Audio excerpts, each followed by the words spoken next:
awake? I don't know. I can't do it. I can't look. Okay. Can you take a deep breath for me and go in there and see if he's awake? Do you feel like that's something you'd be able to do? I can't do it. I can't do it. I can't do it. Okay.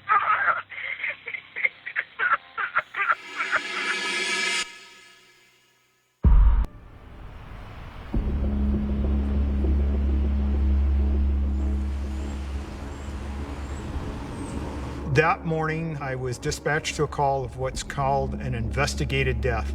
That's where someone dies outside of a doctor's care. And when I showed up at the house, Kelly Baker was sitting on the front steps out at the house. Kelly told me that she had come over to the house expecting her husband, Randy, not to be home and at work. She had gone in the house and had found her husband on the floor, and he was deceased. When I went into the home, I found Randy. He had a little puddle of blood underneath him. I could see Randy's phone, and he had some fast food bag and a drink cup that had spilled from a local restaurant. He had purchased a meal, it appears, and then fallen on the ground and hit his head.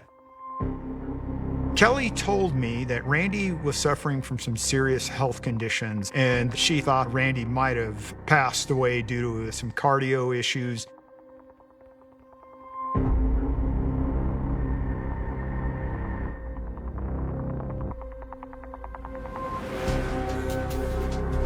They announced that there were 2 bullets in Randy's body. One was in his skull, and another had been shot into his chest. Once we found out that was a homicide, we're really in the dark at this point in time as to who had shot Randy Baker.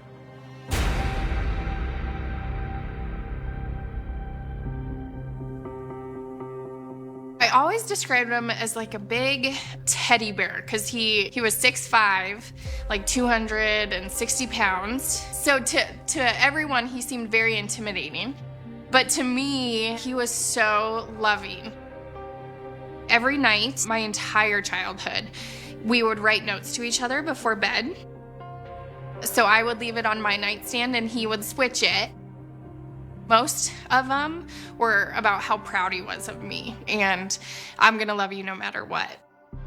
My dad was actually very quiet about his past, but what I do know is once his mom died, he was 18 years old, and that led him down the road of alcohol and drugs. My aunt, Carol, told me she's the one who took him to rehab, and he finally got clean before I was born. And that's when he decided to become a drug alcohol addiction counselor. He graduated with his master's when I was 4 or 5. So growing up, you saw the light in him helping other men, and you could tell it was a huge validation for him and love and passion.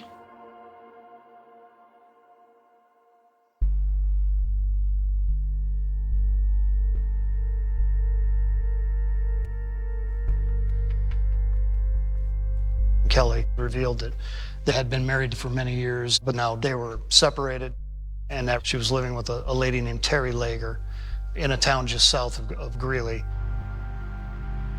But that she would come to the home during the day and operate her hairstylist business that she ran out of the basement. We walked through the house and asked Kelly if anything looked out of place or if anything was missing.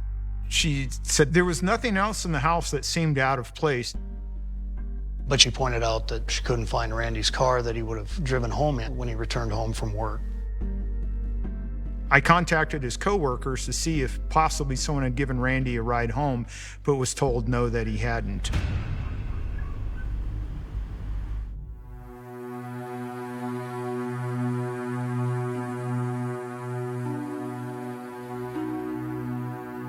They collected video from the treatment center he worked at and found what time he left work. And then I found the drive-through video from the fast food restaurant.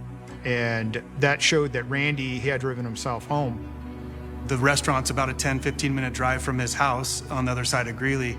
And based on the evidence that we have, that Randy likely drove home, went into the home, and was shot and killed.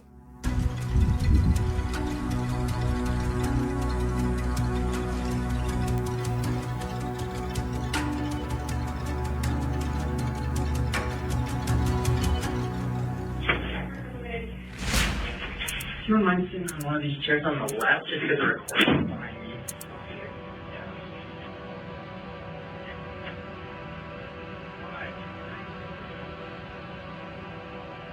What's always important is when that occasion comes to reveal how he died, to observe and document the reactions of the person you're talking to. Hey, I'm going to go through all this with you, but it's just we're going through everything with a kind of fine-tooth comb. So, Tuesday, and were you working at the house? Yes. All right.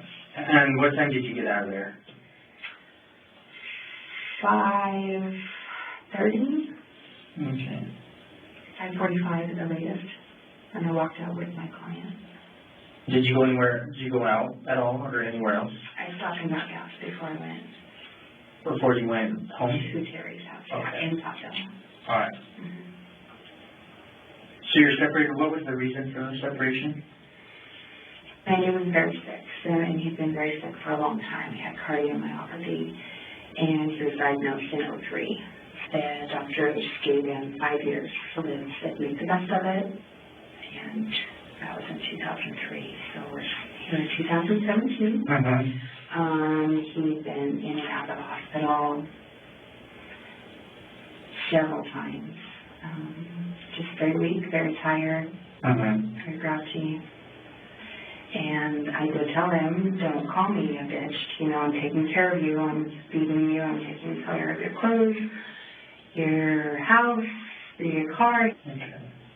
And then I just said at that point, I'm done. Initially, you're thinking, well, maybe he is grumpy because he's sick or something like that, but she's basically putting her dead husband in a bad light, which is the last thing I think someone in that situation would do. And I was really surprised by that.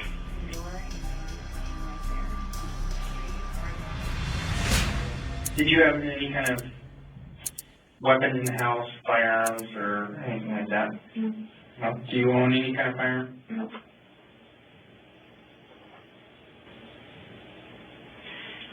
Okay, so I take that back there. I have 2 9mm and a shotgun, and it's at Cherry's.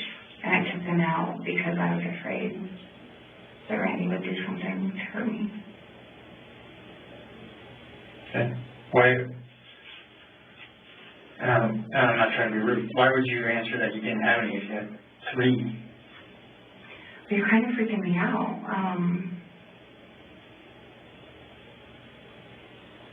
I guess I didn't realize there'd be a lot of questions about my personal life and stuff. Didn't Randy pass away from a heart problem?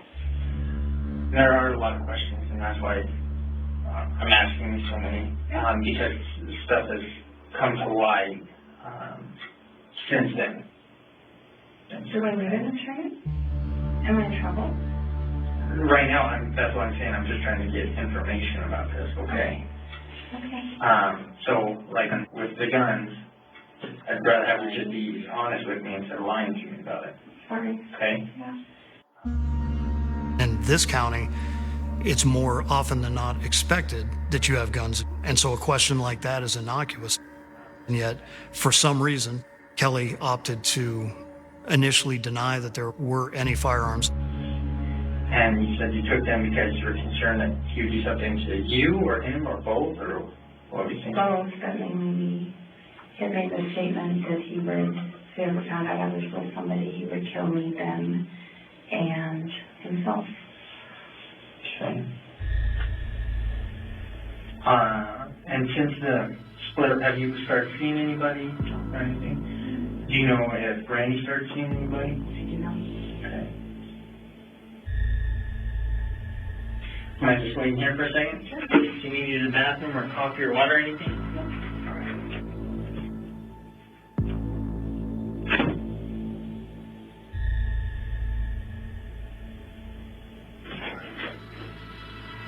Kelly? I'm John. How are you? So,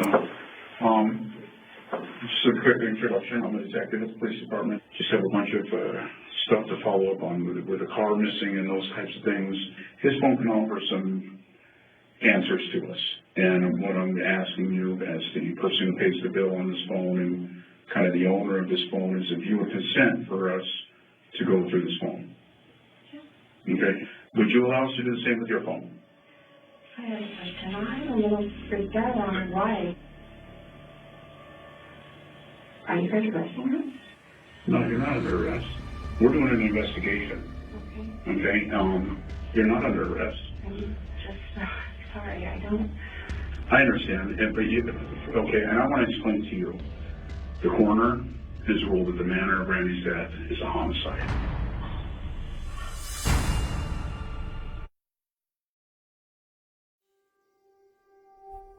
To me, he was my protector. He always tried to tell me, like, I am proud of you. And I just remember he would call me at least once a week and be like, life's hard, Betty, but you're amazing. Like, I am so proud of you. Ugh. In days when my husband and I are fighting and arguing about something stupid, I would call him and he'd be like, well, this is marriage. He just always spoke to my heart, and that's what I miss. Being a mom and a wife's really hard, but he made me feel like I could do anything.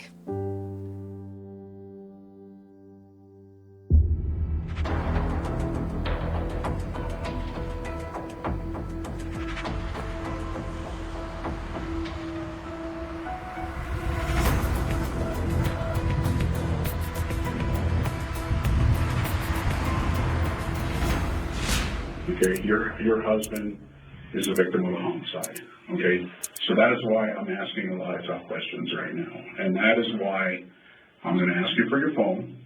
Okay, so I'm sorry to be the person that has to tell you that. However, it's not the fun part of my job, but it's what we do.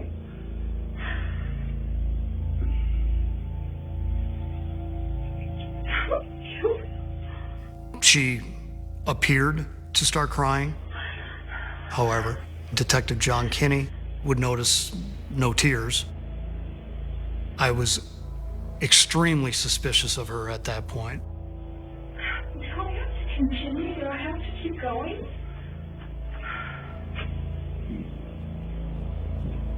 I can't force you to do anything, okay?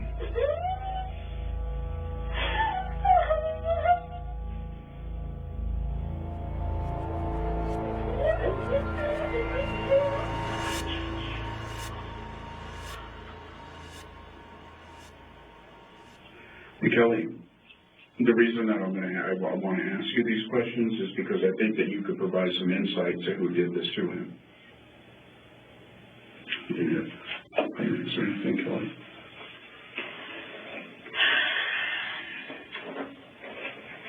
Take as many as you need and we have plenty more.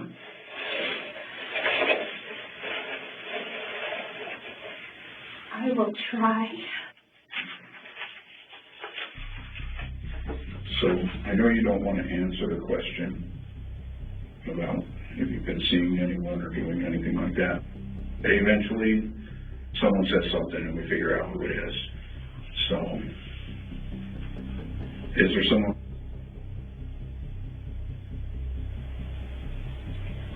Yeah, it's Terry's brother.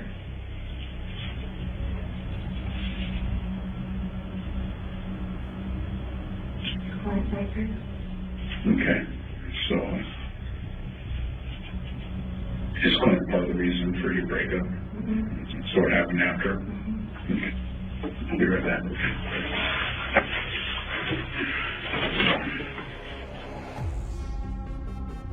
It just seemed like she was telling a lot of small lies that she didn't need to.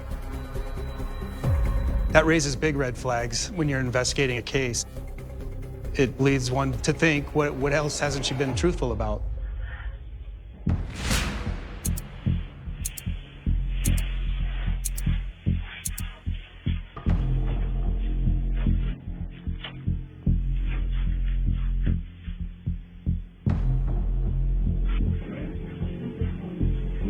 You can go home.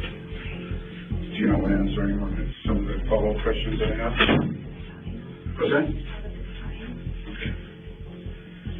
All right, well, we can certainly follow up. We can certainly do that. I will tell you this, as part of the investigation, I'm going to seize your cell phone. You can't have it. All right, we'll be taking it. And we'll ask you to upload else into it.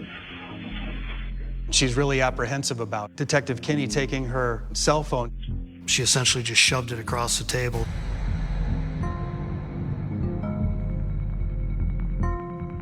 There are things that aren't adding up. We were all wondering if she was in fact involved.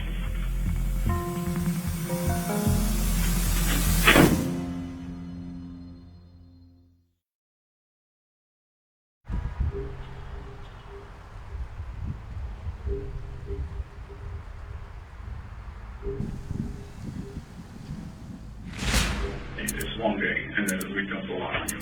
Okay, I'll be in touch, and once we get the phone done, I'll be able to do that to you. It may pan out down the road that Kelly has nothing to do with this. But she's raising her hand saying, look at me as a suspect, and we need to clear her of any wrongdoing.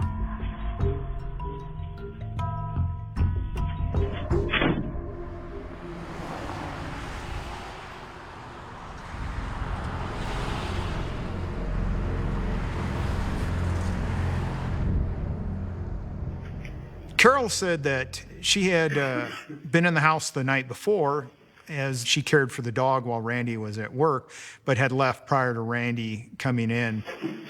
We were hoping Carol Baker gives us insight into what happened to Randy Baker. Let me shake your hand. My name's Mike. The reason we asked you to come down is one, we just wanted to check in with you, see how things are going. But for the most part, it's kind of a whodunit, quite honestly. Until the evening of Tuesday, August 15th. Do you have any recollection what time you left the house?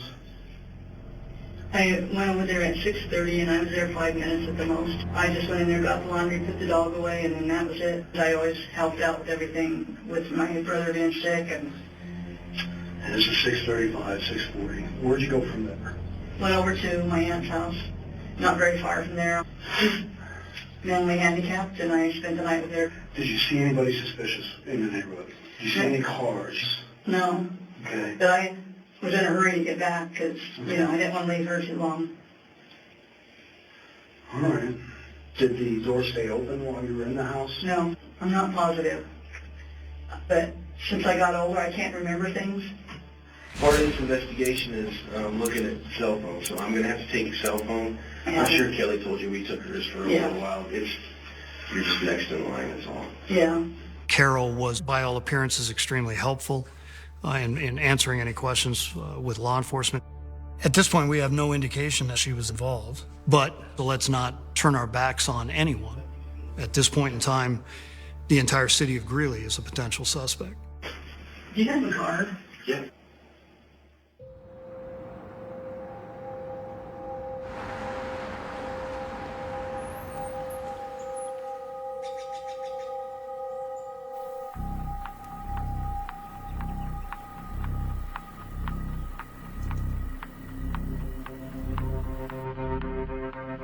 They learned that both Carol and Kelly deleted their cell phone text history the day that Randy Baker's murdered. But even if it's deleted, a lot of times things are still on there. In the coming days, we would recover a lot of cell phone data.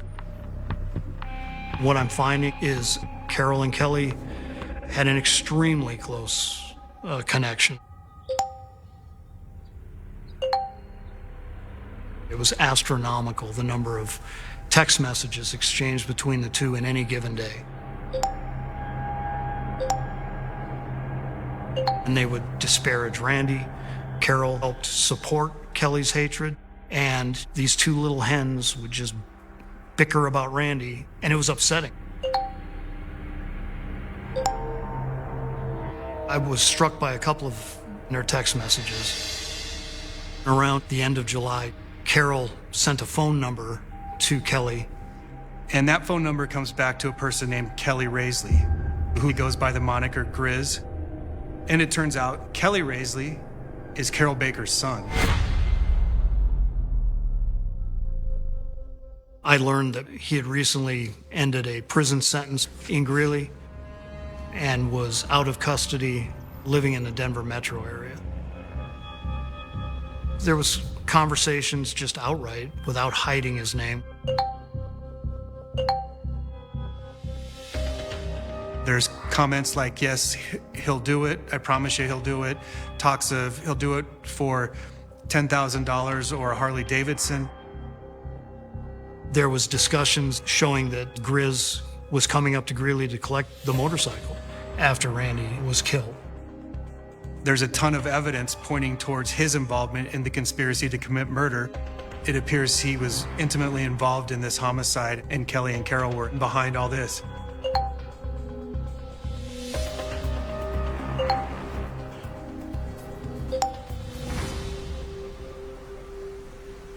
I've never seen anything like it where someone's own sister and wife conspire to kill him and get his nephew to do it. It was huge, but I was still lacking in certain evidence that Grizz was our actual trigger man.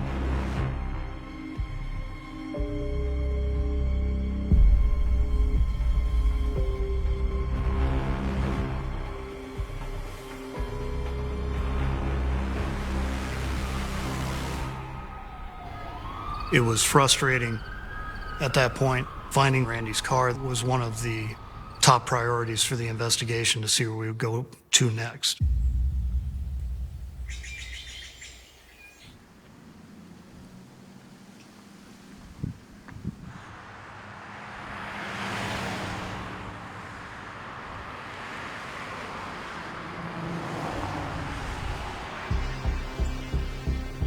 We tracked those individuals down and spoke with them, and they revealed to us that a guy named Mark Raisley had given them the car on the night of the murder. And when they discovered through media accounts that the car was connected to a homicide, they dumped it in the location where we recovered it. So they looked into him, and turns out Mark Raisley, when you look at his family lines, is Carol Baker's nephew.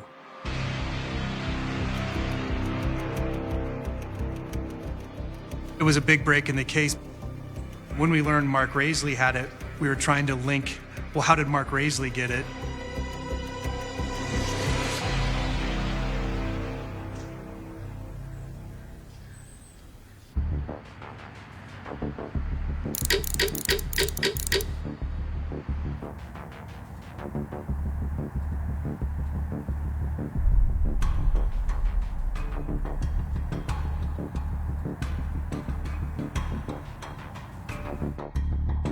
Mark Raisley said that the night of the murder, Randy's car was parked in front of Carol Baker's house, and Carol Baker was texting Mark Raisley, get rid of it either on Facebook or at a chop shop, but he just needed to get rid of the car. And Mark Raisley said Grizz wanted Randy's car burnt. I believed him when he said it.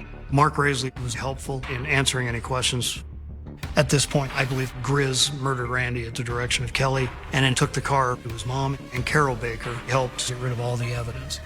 Now, I had to prove this.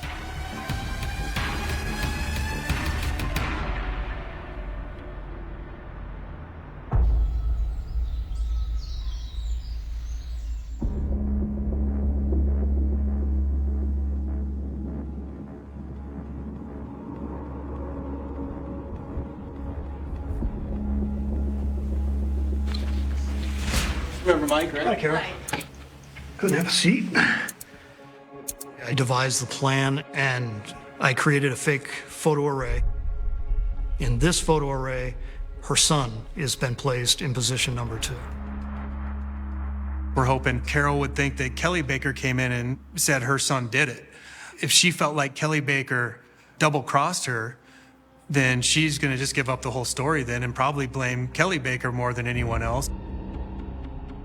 We went into the interview room, and I'm orchestrating this puppet show, and unfortunately forgot to turn on the video in the room, but I had my redundant backup audio recording going the entire time. So like Chris told you, we wanted to show you a photo array. We talked with Kelly quite a while, so I want to see if you recognize anyone in this array.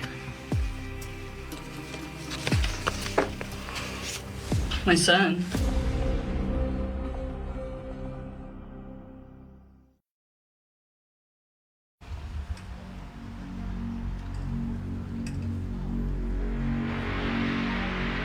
Okay, and what position is he in? 2. Okay, and what's his name? Kelly. So when Carol looks at this array, she sees her son. She was clearly shocked. Her eyes grew wider. Her mouth twitched. Did you see him at all the day Randy was killed? No, he was going to work in Wyoming the last I heard. What time did he have to get to Wyoming on August 15th? I don't pay attention to that stuff. The day Randy died, didn't call you, text you, anything like that? No. What's his relationship with Randy? Nephew. But I mean, what's it like? They were really close. I mean, his whole life, Randy was his idol. Did he come to the funeral? No. I don't even know if he knows it. Oh, really? You never reached out to him to tell him that a guy couldn't. he loved died? I couldn't find him. Oh, You know, wow. there's no I have no number, no nothing. Okay. How long had Randy owned that Pontiac, the car? Quite a while. Why was it at your house an hour after he died? It was? So it would have been, what, 15 minutes, 50 minutes after Randy probably died? No. Who's Mark Raisley? My ex's brother's son. Do you talk to Mark? Not very often. Mark Raisley said you texted him the night Randy was murdered and asked him to come pick up the car and get rid of it. No. You didn't tell him, too bad you don't know where a chop shop is. Now, there's a lot of stuff we know, quite honestly, Carol, so I'm just hoping that you're telling me the truth instead of being scared and not wanting to tell me the truth. Did Kelly Raisley come to your house in that car? She doesn't respond, but she nodded her head. And now I'm just going to keep throwing the questions as quick as I can to see how far she'll go. And so what did he say exactly, Kelly?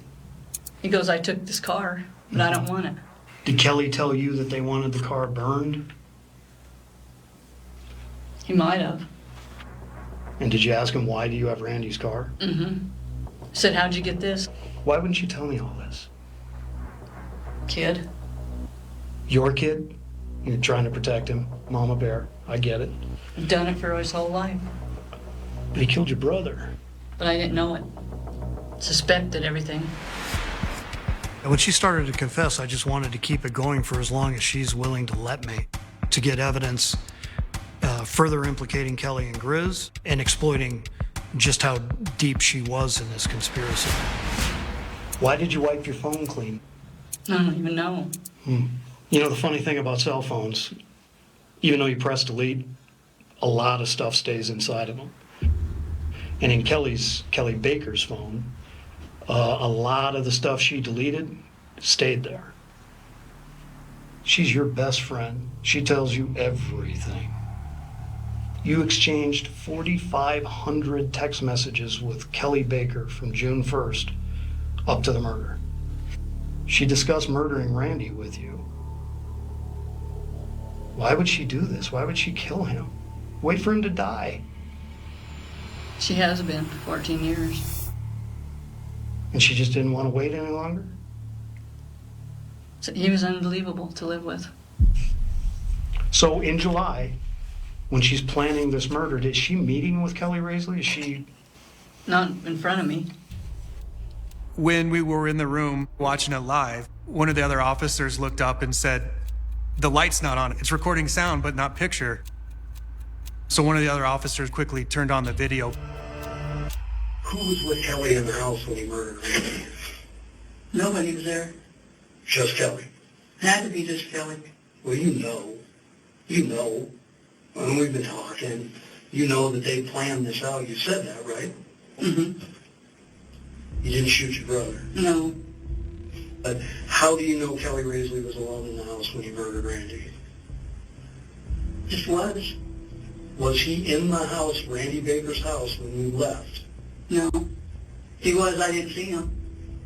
You remember one time in a text message you sent to Kelly Baker that you fantasized about Randy sitting in his home alone when somebody broke into the house through the back door, and he would just sit there and scream like a little girl? Remember saying that?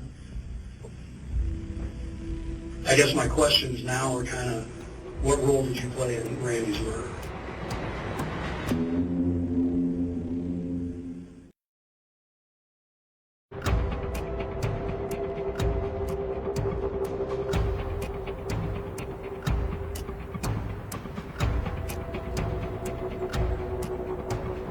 I didn't play a role. Well, you passed messages from Kelly Raisley to Kelly Baker. You knew they were planning the murder, right?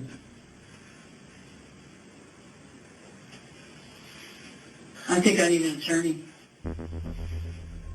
You do? Okay. Well, you're under arrest for first-degree murder and conspiracy to first-degree murder. You're going to be processed, transported to the Will County Jail, booked in. You have a no-bond warrant. You'll be seeing a judge, I would assume, sometime tomorrow. And we'll move on from there. Thanks for your time.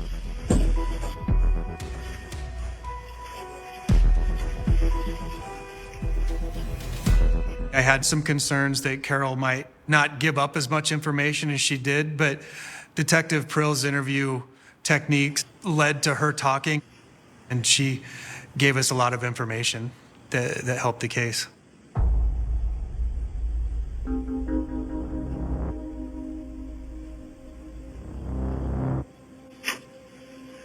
When Kelly was transported back to the police department, I wanted Kelly to actually walk past Carol in the interview room. We wanted to see what Kelly's reaction would be. We'll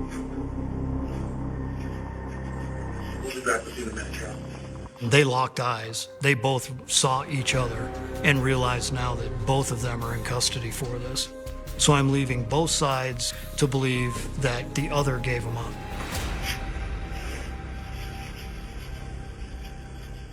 Now we switch Carol out and put Kelly in the room. Hey, Kelly. Spoke with Carol for quite a while. I advise her of her legal rights, just to see if she's willing to talk. She had two options: give me more lies or confess. Having these rights in mind, you wish to speak with me now. Okay. You want an attorney present? That's what you said? Okay. You're under arrest for first-degree murder and conspiracy to commit first-degree murder for the murder of Randy Baker, your husband. I didn't do anything. Okay. Well, you prove that court. I didn't care. It didn't hurt the case. Stand up for me. You don't have anything to say. See you later.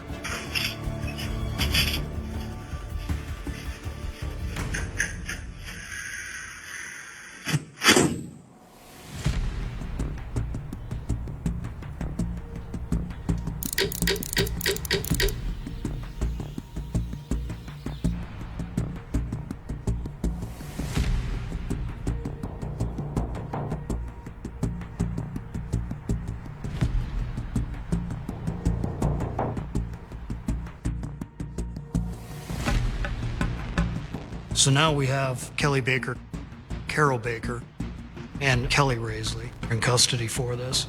But an arrest does by no means halt the investigation.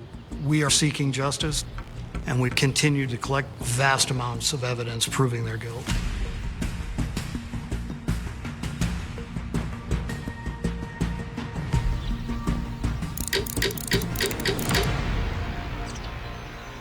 Months later, Kelly Raisley ended up sending me a few letters.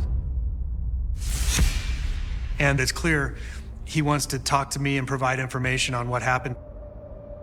And so we arranged with his attorney that if he tells the truth, The only benefit he would receive is that we would not pursue the death penalty.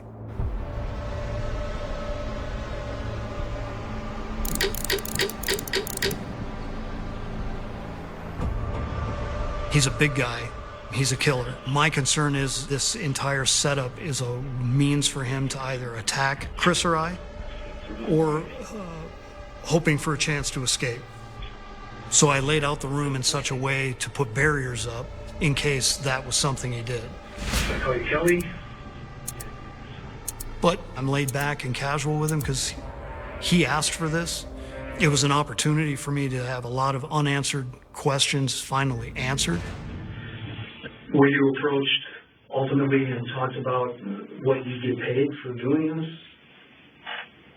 Yeah, it was, I was approached through my mom, but it was via Kelly will give you the $10,000 Okay. and Randy's motorcycle. And so how do you know specifically that Kelly Baker wanted your help in killing Randy? Paraphrasing would be that she couldn't take it anymore, that it was basically either him or her, and she was willing to do anything To kill him? to get rid of him.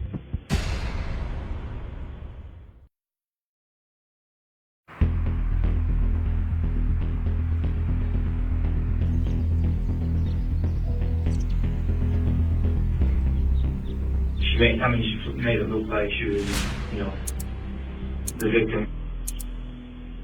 I said, well, don't worry about it, I'll take care of it. He said that he was very, very close to Randy growing up. He was the only father figure Grizz ever had. But these two women convinced him that Randy was abusive. And then with eerie, almost fascinating detail in this quiet room, Grizz detailed the murder of Randy from start to finish. How did you get to the Baker house that day?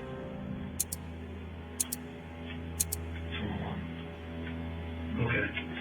Did she accompany you to the house? No. Does she leave? Yeah. What were you going to do?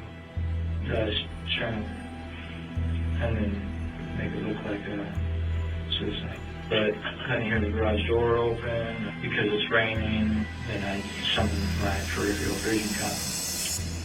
And what happened? I had the little 22 in my hand already, and just from the feeling the way I was feeling in there, and I spun and fired.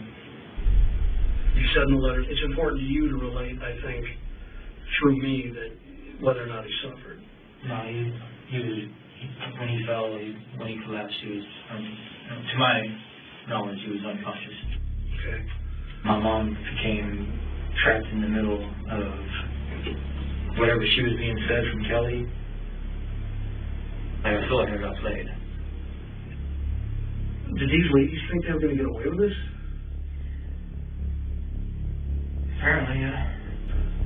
And I decided, you know, they were in order to find what I had actually, and the way I intended it to say it was 13 minutes. I kind of started to panic a little bit because I seen the garage door was open. And so I was like, I'm just going to get out of here. And so then I took the car over to my mom's. And then she goes, well, how did you do it? So I know what to tell her. And I said, you want to know? Because honestly, I'm kind of pissed because I've been put in like I feel like I've been put in a bad spot anyway. Sure. And then she says, and then I tell her exactly. And what's her response to that? I think I'm going to be sick. Which that's why I left pissed off. No, she makes it sound like you did something. You turned me into the animal, but you're the one that's pushing it.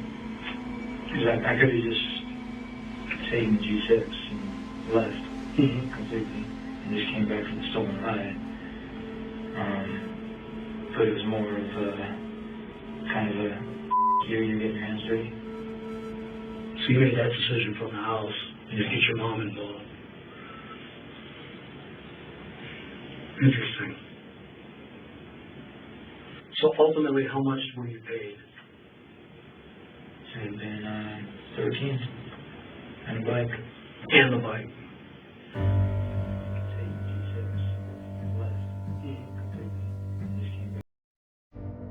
Obviously, Grizz's confession was massive, but I think every interview, especially in this case, big or small, produced evidence that was necessary for the ultimate arrest and conviction.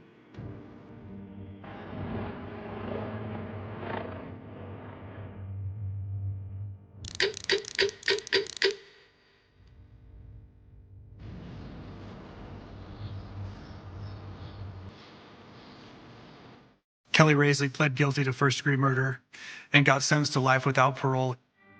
Carol Baker pled guilty to conspiracy to commit first-degree murder. She received 30 years in prison. And Kelly Baker was made no offer. We tried her. She was found guilty of first-degree murder and conspiracy to commit first-degree murder and is serving life without parole in the prison.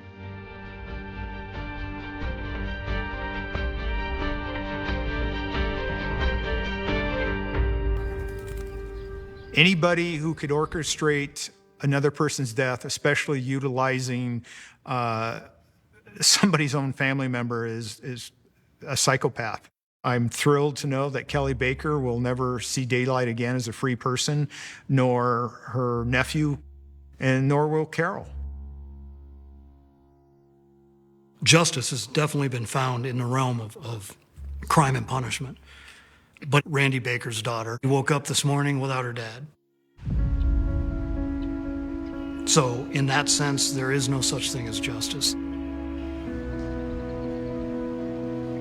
But ultimately, we recovered Randy's motorcycle, and we were able to bring that bike back to Betty.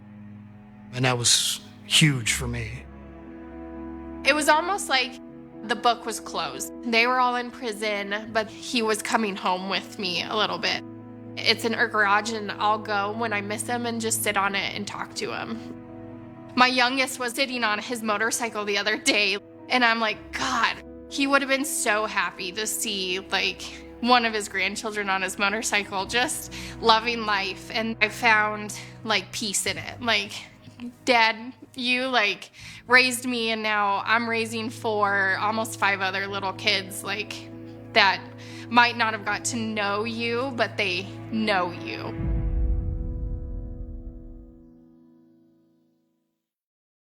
The call comes in without drama, without ceremony, without the kind of warning that prepares a mind for impact. A lab technician's voice, flat but careful, delivers a sentence that has been impossible for 40 years. There is a DNA match.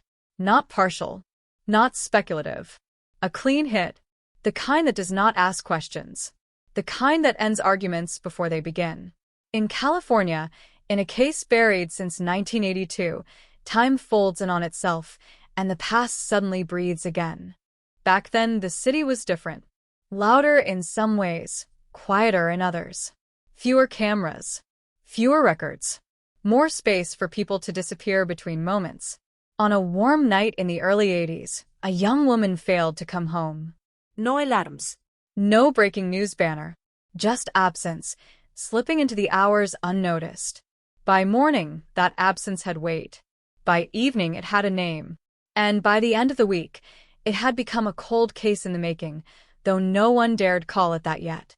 The crime scene was ordinary, almost insulting in its simplicity. A stretch of roadside scrub near Service Road. Dust. Weeds. The hum of traffic passing without slowing. There were no witnesses standing in shock. No dramatic chase. Just a body found too late, in a place too quiet, by someone who had been looking for something else entirely. The details were recorded with the tools of the time. Measurements. Photographs. Swabs taken more out of protocol than expectation.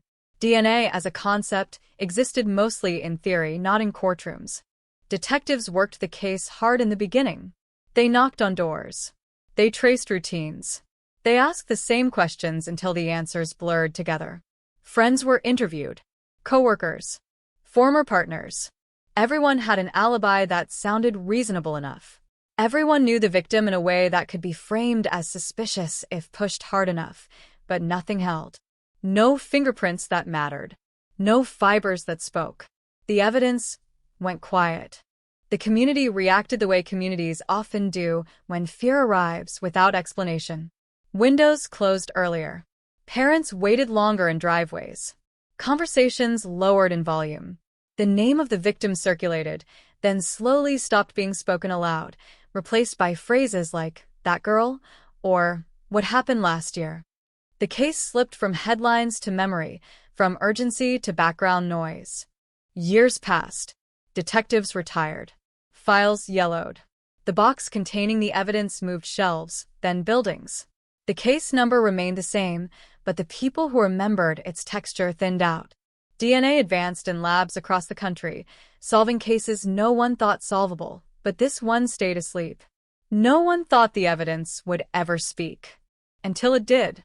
The sample had been collected correctly, stored just well enough to survive time's indifference.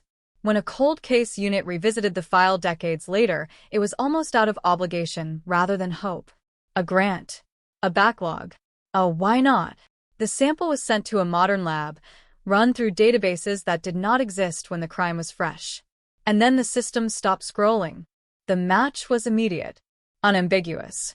A name surfaced, attached to a living person who had walked freely through all those years.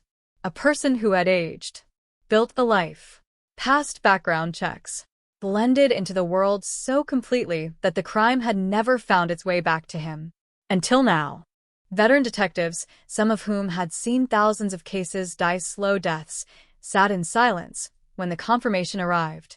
Not celebration, not triumph, something heavier. The knowledge that the truth had been present all along, waiting for the world to catch up to it. Waiting while families aged, while witnesses forgot, while justice paused, not by choice, but by limitation. The suspect was located easily. That was the most unsettling part. He was not hiding. He had never fled the state. He had never changed his name. He lived an ordinary life, the kind that does not draw attention. Neighbors described him as quiet, reliable, forgettable, the kind of man you pass without noticing twice. When detectives arrived at his door, there was no dramatic attempt to run. No denial shouted across the yard. He listened. He nodded. He asked what this was about. When they said the year, his face changed. Not shock. Recognition. As if a door he thought was sealed had cracked open, letting cold air spill into the room. Interrogation rooms have a way of stripping time out of the equation. Past and present collapse under fluorescent lights. The suspect sat across from men who had not been there in 1982, but who carried the weight of everyone who had been. They did not accuse immediately. They did not need to. The science had already spoken.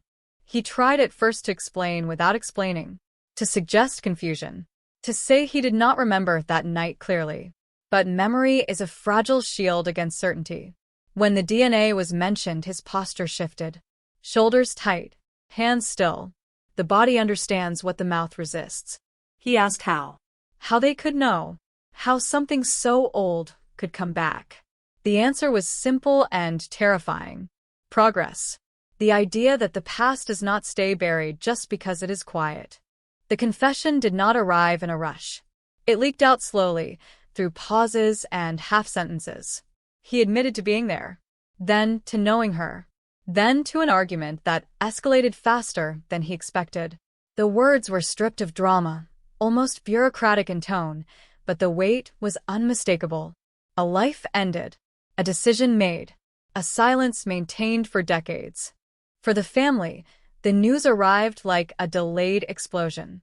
Grief, long dulled by uncertainty, sharpened instantly. They had lived with questions so long they had become furniture, always present, never addressed. Now those questions had answers, and the answers hurt in new ways. Relief and rage coexisted, uneasy and inseparable. The community reacted with shock, then disbelief.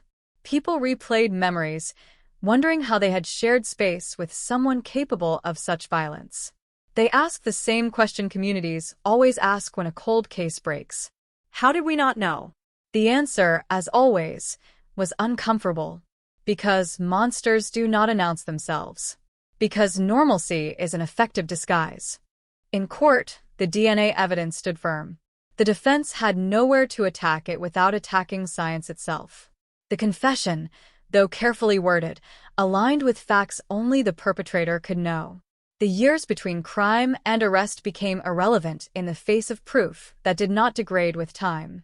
Veteran detectives watched from the gallery, faces unreadable. This was not victory. It was completion. The closing of a loop that had remained open longer than many careers.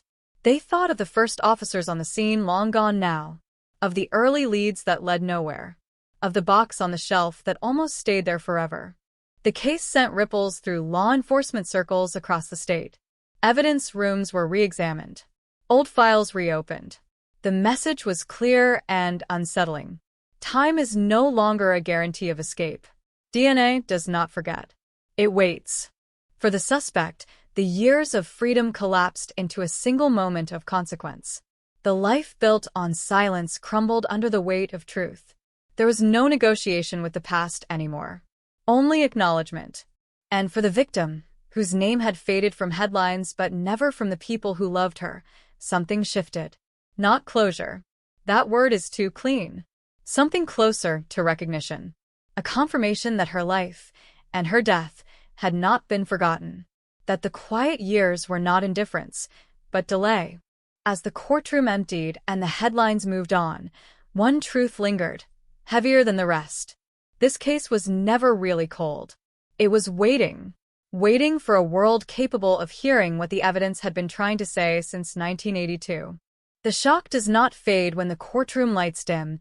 It migrates, settling into places no one expects, into kitchens where the evening news replays the same line about a California 1982 cold case solved, into patrol cars where younger officers listen quietly while veterans stare through windshields remembering a time before DNA could speak this loudly. The arrest does not end the story.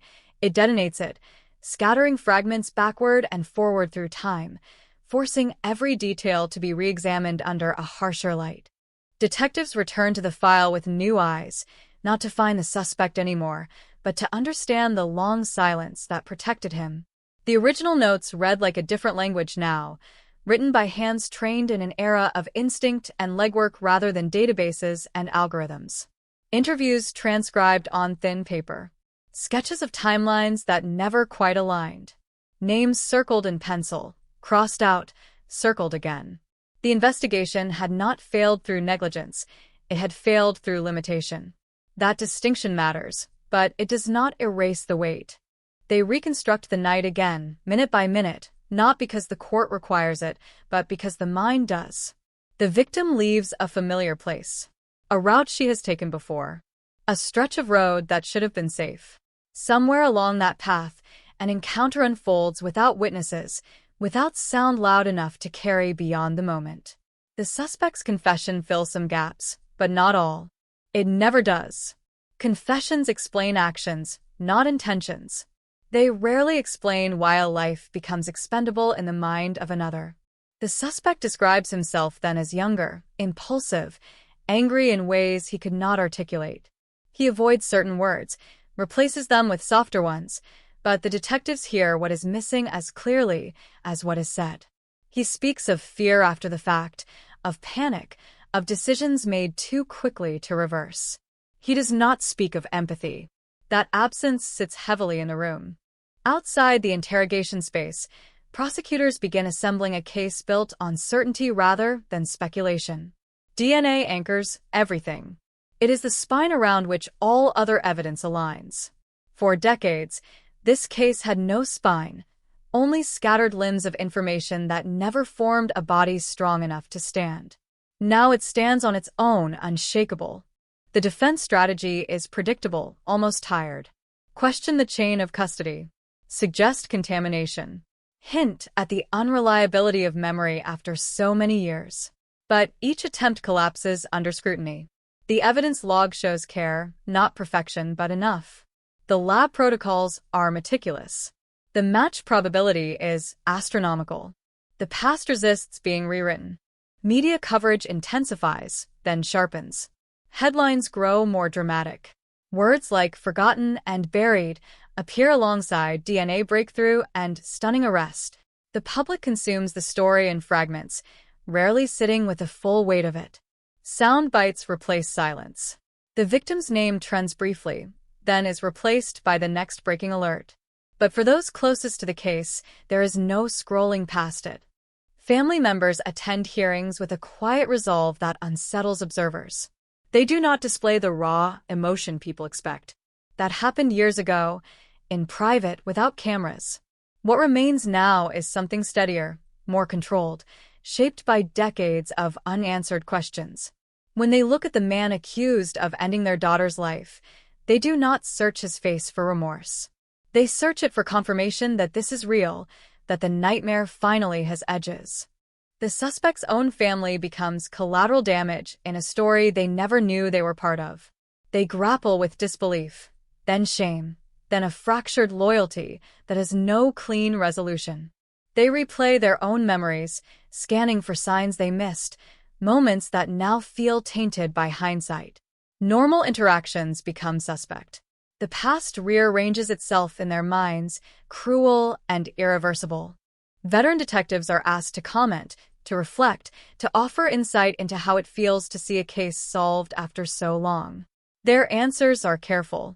They speak of technology, of perseverance, of justice delayed but not denied. What they do not say is how many nights they wondered if the victim's family would die without answers. How many times they imagined the suspect walking past them in a grocery store, invisible, unremarkable, free. The cold case unit receives calls from across the state. Other families ask if their cases might be next. Other departments ask about evidence storage, about grants, about whether it is worth reopening files that have gathered dust for decades. Hope spreads unevenly, dangerous in its promise. Not every case has DNA. Not every sample survived. This one did, and that difference carries both inspiration and cruelty. As the trial approaches, the confession becomes a focal point. The defense attempts to minimize it, to frame it as coerced, as the product of pressure applied after the shock of a DNA reveal. But recordings show a calm room, measured voices, a suspect who speaks freely once the truth corners him. There is no shouting, no threats, just inevitability. The suspect's description of the aftermath is chilling in its ordinariness. He went home. He slept. He woke up and went to work. The world did not end when he expected it to. No sirens. No knock at the door. Days passed. Then years. The absence of consequence hardened into confidence. Silence became habit. This is where the story turns darkest, not in the act itself, but in what followed. A man carried the knowledge of a life taken and learned to live alongside it. He built routines around it. He compartmentalized until the memory dulled. He assumed, as so many before him had, that time was an ally. In court, the jury listens, absorbing a narrative that stretches across generations. Some jurors were not born when the crime occurred. They learn about a California that no longer exists, about investigative methods that feel archaic, about a victim whose life was interrupted before their own began. The gap in years becomes a character in the story, looming and oppressive. The prosecution does not dramatize. It does not need to. The evidence carries its own gravity. Charts show genetic markers. Experts explain probabilities with patient clarity. Each explanation tightens the net until escape feels absurd. When the confession is played, the room goes still. The suspect's voice echoes, stripped of context, reduced to admission. Outside, protesters gather briefly, then disperse. There is no cause to rally around here, no injustice to chant against. The case does not fit neatly into slogans. It is too old, too clear, too devastating in its simplicity. The verdict arrives without spectacle. Guilty. The word lands with a dull finality that surprises those expecting relief. Relief does not come. Instead, there is a collective exhale, followed by an awareness of everything that cannot be restored. Years. Birthdays. Futures. Sentencing looms, but even that feels secondary. The real shift has already occurred. The past has been dragged into the present and forced to answer for itself. The cold case label, once a mark of stagnation, now reads like a warning. Dormant does not mean dead.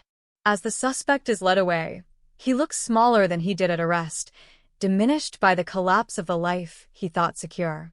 He does not look at the victim's family. Perhaps he cannot. Perhaps he does not know how. That distance remains unbridgeable.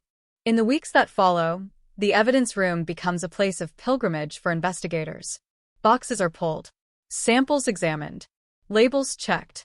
The solved case does not rest. It multiplies, influencing decisions, budgets, priorities.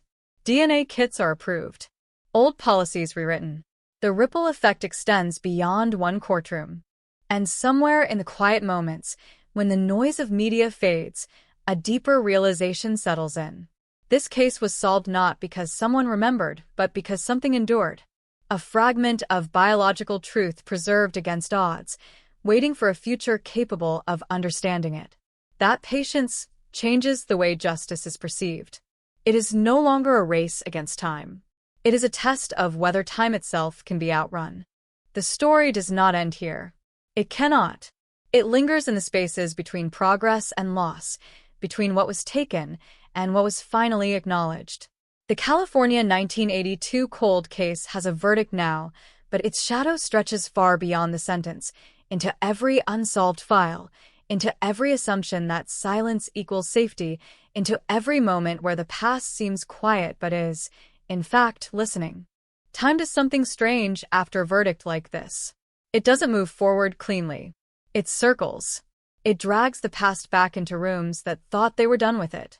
In California, detectives who never worked the original 1982 case now feel its weight pressing against their own active files, as if the solved cold case has become a mirror, reflecting uncomfortable questions about everything still unsolved. The file is no longer just evidence. It is a lesson. Every photograph is studied again, not for what it shows, but for what it survived. The paper smells faintly of age and storage, of rooms sealed for decades. This case should have died the way so many others did, quietly, politely, buried under newer tragedies. It didn't. That fact alone changes the atmosphere inside the department. Training sessions reference it. Briefings mention it. Remember California 82, supervisors say, and everyone knows what that means. Preserve everything. Assume the future will know more than you do. Assume silence is temporary. For the victim's family, time behaves differently.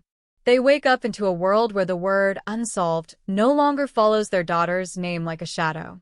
That should feel like relief. Instead, it feels disorienting. Grief had shape when it was paired with uncertainty. Now it sharpens into something more focused, more painful. The question is no longer what happened. The question is why it took so long. They revisit old memories, not as investigators, but as parents and siblings, replaying ordinary moments now fossilized by time. A laugh. An argument. A goodbye that carried no warning. They measure those moments against the decades that followed, decades in which the man responsible lived freely, unaware of the reckoning quietly assembling itself in the future. Public attention begins to shift, as it always does. New stories replace old ones.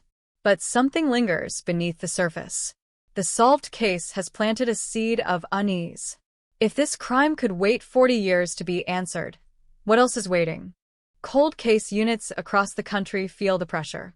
Calls flood in from families who have learned the language of hope carefully, cautiously. They ask about DNA, about evidence, about chances. Investigators respond honestly, which is to say painfully. Not every case is like California 1982. Not every crime left behind something that could speak decades later. The solved case becomes both a beacon and a reminder of limits. The suspect settles into the reality of incarceration with visible difficulty. In interviews conducted for pre-sentencing reports, he speaks of regret in broad, abstract terms. He regrets what happened. He regrets the impact. He avoids specifics. The psychologists note this. Regret without detail is often self-focused. It mourns consequences more than actions. He struggles most with the idea of being known. For decades, he was invisible, defined only by himself. Now his name is attached to headlines, court documents, online archives that will outlive him. He did not fear punishment when he committed the crime. He feared discovery. That fear has finally arrived, fully formed. Inside prison walls, the story travels faster than official paperwork. Other inmates recognize the nature of his crime immediately. Cold cases carry a particular stigma. They represent not just violence, but escape. Escape that ended. The hierarchy responds accordingly.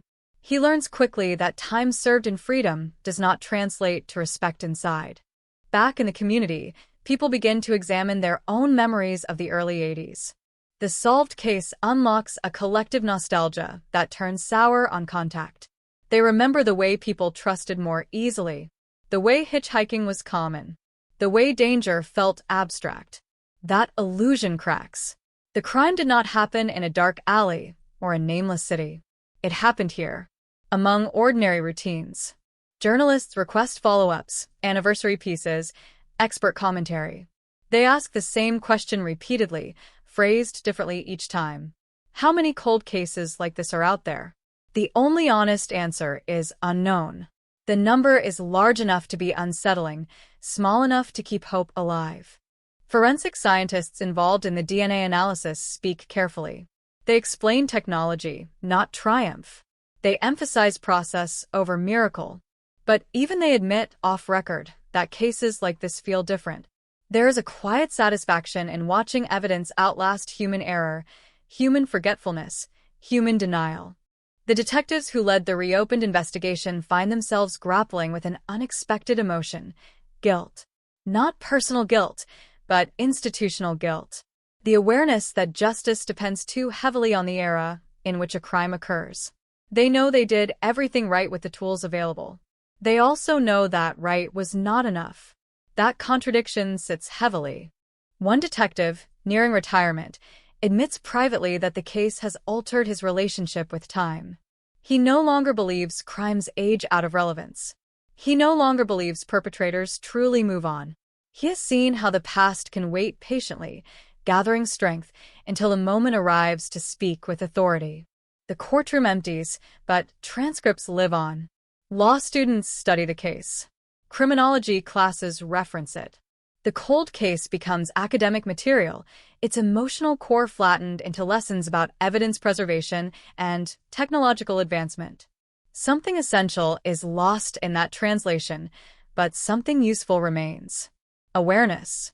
The victim's name is etched into official records now, no longer followed by question marks. That permanence matters. It does not restore her life, but it rescues her story from ambiguity. She is no longer a mystery. She is a person who is wronged, acknowledged by the system that failed her initially, but eventually corrected itself. Anniversaries pass differently now. Dates once marked by silence are now marked by reflection. The family visits her grave with a new kind of conversation, one that includes answers but excludes comfort. Closure remains an illusion. There is only integration, the slow process of absorbing truth into lives already shaped by loss. The solved case influences policy quietly, without press releases. Evidence retention laws are revisited. Funding shifts. Training emphasizes patience. Young investigators are taught to think beyond their own careers, beyond immediate results. They are taught that their work might be for someone else's future. And yet, beneath all this progress, a darker thought persists. For every case like this, how many never will be solved? How many samples were mishandled, discarded, contaminated beyond use? How many victims will remain forever suspended in uncertainty because technology arrived too late? That question haunts the solved case like a shadow. It prevents celebration. It keeps the story grounded in reality. Justice, even when achieved, is uneven. It depends on chance, on foresight, on a fragile chain of decisions made by people who could not see the future. The California 1982 cold case is no longer active, but it is not finished. It lives on in altered expectations, in raised standards, in the quiet resolve of investigators who now treat every unsolved file as a potential time capsule rather than a failure. It lives on in families who dare to hope carefully, knowing hope can hurt. Most of all, it lives on as a warning. Silence is not safety. Time is not mercy. The past is not inert. It is patient. Somewhere, in an evidence room not yet revisited, another box waits. Inside it, something endures. Something small. Something biological. Something incapable of forgetting. And the lesson of this case whispers through the shelves, through the years, through every assumption that justice has an expiration date. It does not. It waits. The waiting changes people in ways that are hard to see from the outside. After the California 1982 cold case is marked solved, the city does not erupt into celebration or mourning. It settles into something quieter, heavier, as if everyone is listening for an echo that might still be coming. The solved file sits on desks and in minds, exerting pressure without making noise, reminding those who touch it that time can be an accomplice or a witness depending on how it is treated. In the weeks after sentencing, detectives revisit the earliest days of the investigation, not out of necessity, but compulsion. They pull the original photographs again, stare at grainy images taken with equipment that now feels primitive. The angles are imperfect, the lighting uneven. Yet the truth had been there, captured as best as it could be, waiting for a language that did not yet exist. The realization is unsettling. How many answers are already documented, just not yet readable? One investigator lingers over a handwritten note from an officer long retired, maybe long dead. It describes a hunch that never solidified into evidence. A name that didn't stick. A feeling that something was off, recorded without confidence, then buried under procedure. The note feels like a voice across decades, whispering that intuition is not useless, only incomplete without proof. The solved case begins to fracture certainty in other investigations. Detectives find themselves questioning past conclusions, reopening assumptions they once considered settled. It is not paranoia. It is humility. The understanding that being wrong does not always look like failure at the time. Sometimes it looks like a case closed for lack of options. Cold case meetings take on a different tone. The language shifts subtly. Less resignation. More insistence. Boxes once deemed unpromising are re-examined. Evidence once thought irrelevant is reassessed. The solved case has not made everyone optimistic, it has made them stubborn. For the forensic teams, the case becomes a benchmark. They review the preservation methods used in 1982, noting what went right as much as what nearly went wrong. A slight temperature fluctuation. A storage decision made by someone who could not have known how critical it would be decades later. The margin between solvable and unsolvable appears terrifyingly thin. The victim's family navigates a new public role they never sought. They are asked to speak at conferences, to offer perspective, to embody perseverance. They comply selectively, careful not to let their grief become a symbol stripped of context. They remind audiences that behind every case number is a person, and behind every solved headline is a lifetime that did not continue. Privately, they wrestle with anger that resurfaces unexpectedly. Anger not only at the man convicted, but at time itself, at systems that could not move faster, at the randomness of technological progress. They know this anger has nowhere useful to go, yet it insists on being felt. The suspect's story continues to unfold in fragments, leaking through interviews and psychological evaluations. He speaks of compartmentalization as if it were a skill, something learned gradually. He describes the early years after the crime as the hardest, when fear was constant, when every siren felt personal. Over time, that fear dulled. Silence became normal. The absence of consequence rewired his expectations. This admission chills those who hear it, not because it is surprising, but because it confirms a suspicion long held by criminologists. Consequences shape conscience. Remove them, and conscience adapts. The solved case forces a confrontation with that reality, uncomfortable and unavoidable. Inside the prison system, he becomes another number, stripped of the anonymity he once cultivated so carefully. His crime follows him into every intake interview, every classification decision. Cold cases carry a particular infamy. They suggest not just violence but evasion. That distinction matters in a place where reputations are currency. Meanwhile, the legal community debates the implications of delayed justice. Appeals are filed, as expected, focusing on procedural minutiae rather than substance. The courts respond with patience. The law acknowledges time, but does not bow to it. The verdict stands. Outside institutional walls, ordinary people absorb the story in uneven ways. Some feel reassured, comforted by the idea that science can correct old wrongs. Others feel more afraid than before. If someone can live unnoticed for decades after committing murder, what does safety even mean? The solved case does not answer that question. It sharpens it. Neighborhood conversations drift back to the early 80s, to routines once taken for granted. Parents speak to their children about a world that felt simpler but was not. The past loses its rose tint under scrutiny. Nostalgia gives way to realism. Danger did not increase. Awareness did. The media moves on, but documentaries begin to form quietly, scripts drafted, interviews requested. The case becomes content, shaped and reshaped for consumption. Those closest to it watch this process with wary detachment. They understand the need to tell the story, but they also see how easily nuance erodes under narrative pressure. Veteran detectives decline most invitations to speak. When they do talk, they focus on restraint. They emphasize the years of failure as much as the eventual success. They refuse to frame the case as a triumph alone. It is a correction, not a victory. The cold case unit receives its budget increase, modest but symbolic. New equipment arrives. New analysts are hired. The solved case has translated into tangible change, not because it was sensational, but because it was undeniable. Evidence endured. Justice followed. Still, the solved file casts a long shadow. It forces an accounting. Investigators tally unsolved cases not as statistics, but as potential futures. Each box on a shelf becomes a question mark. Each sample a whisper. For the victim's family, the days settle into a new rhythm.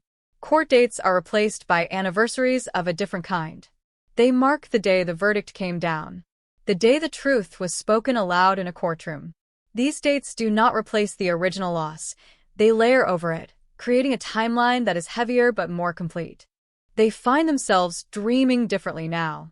Dreams once filled with searching shift into confrontation, into imagined conversations that can never happen. The subconscious adjusts to certainty the way it once adjusted to doubt. Neither is gentle. The community installs a small memorial near the place where the body was found, understated and easily missed. No grand ceremony, just a marker. It acknowledges not only the victim, but the years of uncertainty that followed. It says, quietly, that forgetting is not the same as moving on. Law enforcement academies add the case to their curriculum. Recruits study it alongside cautionary tales of misconduct and failure. This one is different. It is a story about patience, about restraint, about trusting that the future might solve what the present cannot. The solved cold case also sparks a quieter, more troubling reflection. It reveals how much justice depends on chance, on a single preserved sample, on a decision made by someone who did not know its eventual importance. That fragility humbles even the most confident professionals. As months pass, the intensity fades, replaced by a steady undercurrent of awareness. The case is no longer front-page news, but it is never far from thought. It has rewired expectations. It has altered the emotional architecture of those who encountered it closely. Somewhere, in a different evidence room, another technician logs another sample, unaware of what it might become decades from now.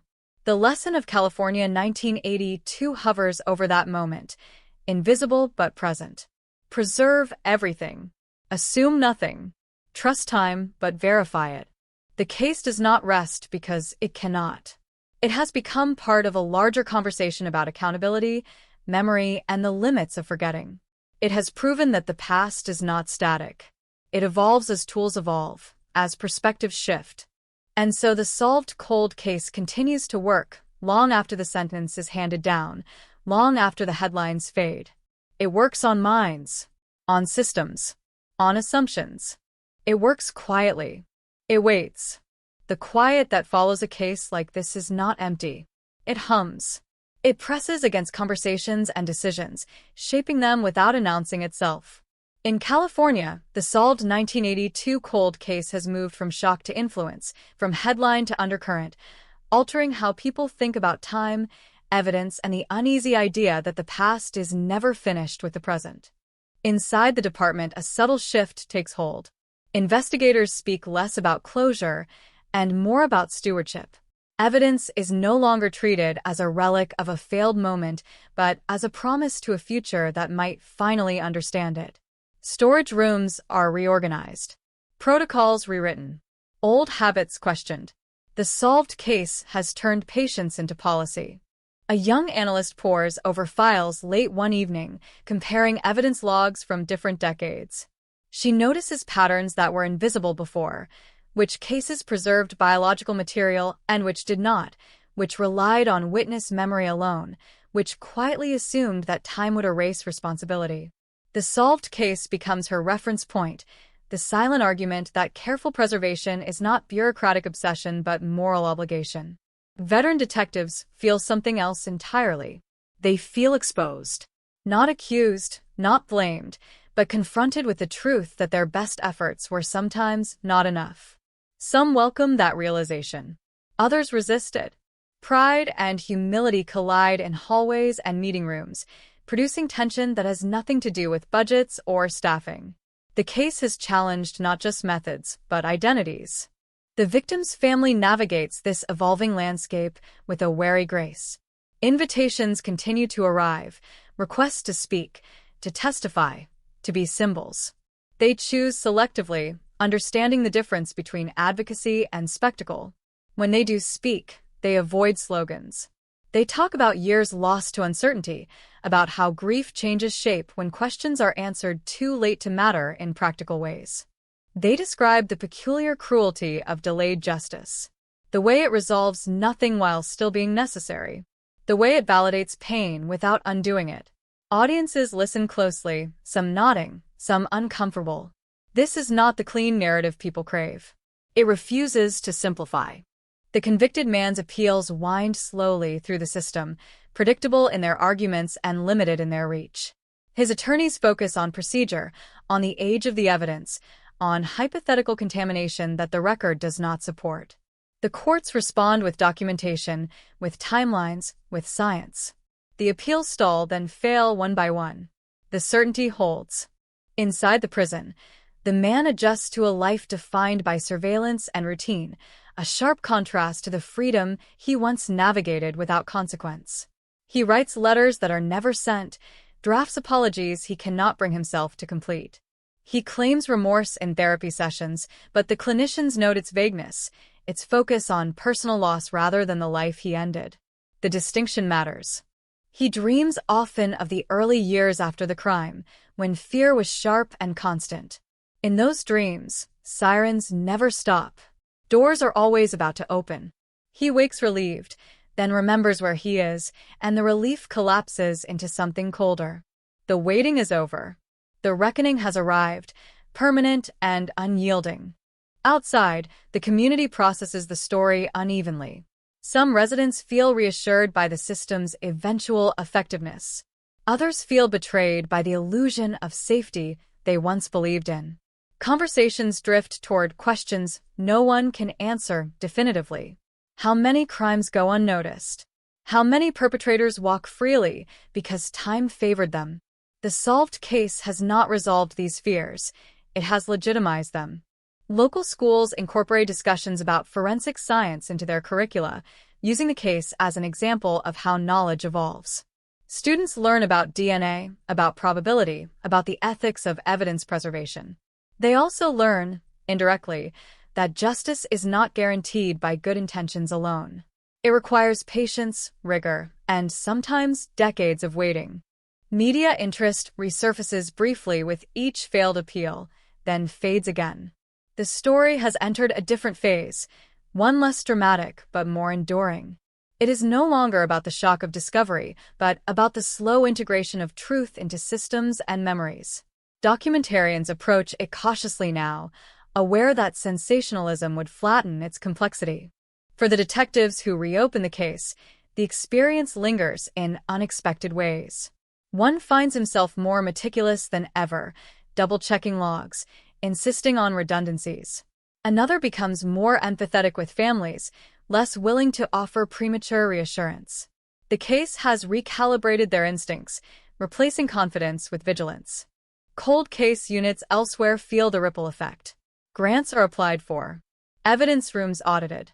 Families contacted cautiously, warned not to expect miracles, but offered something rarer: renewed attention.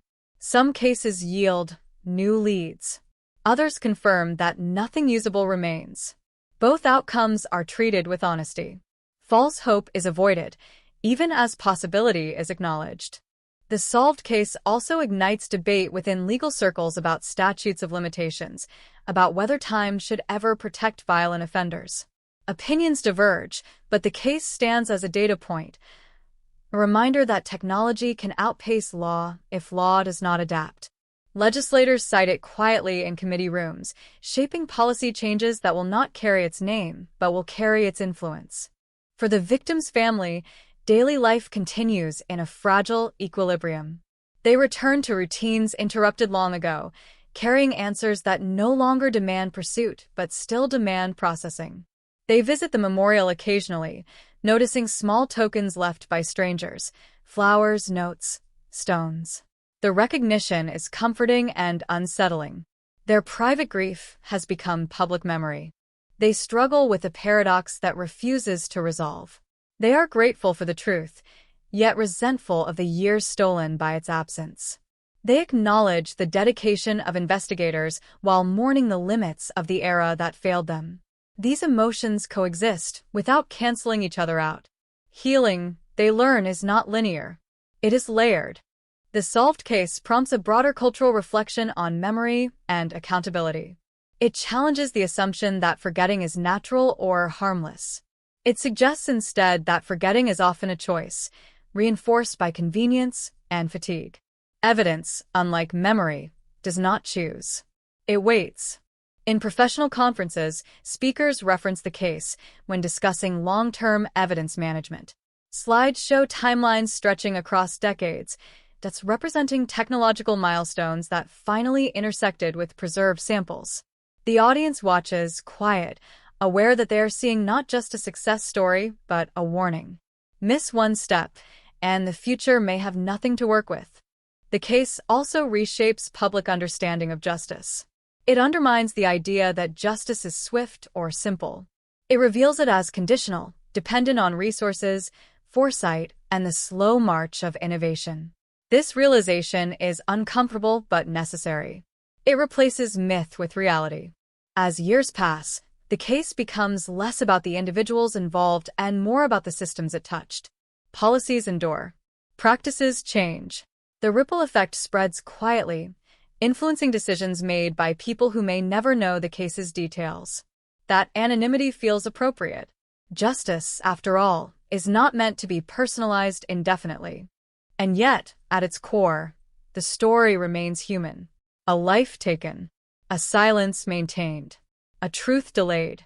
No amount of institutional improvement can erase that sequence.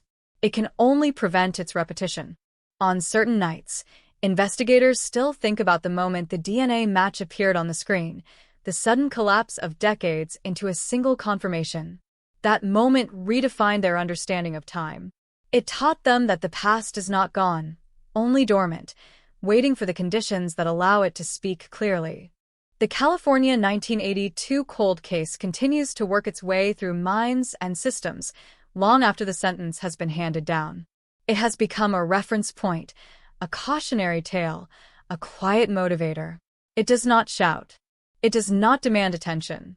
It simply exists, persistent and undeniable, reminding everyone who encounters it that justice does not expire. It pauses. It waits.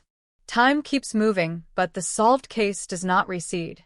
It embeds itself deeper, threading through decisions that seem unrelated on the surface. In California, the 1982 cold case becomes a reference not just for law enforcement, but for how a society understands responsibilities stretched across decades. It proves that accountability can be delayed without disappearing, and that delay itself leaves a residue that touches everyone involved. Inside the justice system, administrators begin to notice a shift in tone. Meetings once dominated by efficiency metrics now include conversations about legacy. What will remain usable in 20, 30, 40 years? What assumptions are being made today that future investigators will curse quietly under fluorescent lights? The solved case has reframed these questions from theoretical to urgent. Evidence technicians, often overlooked and undercredited, find their work suddenly spotlighted.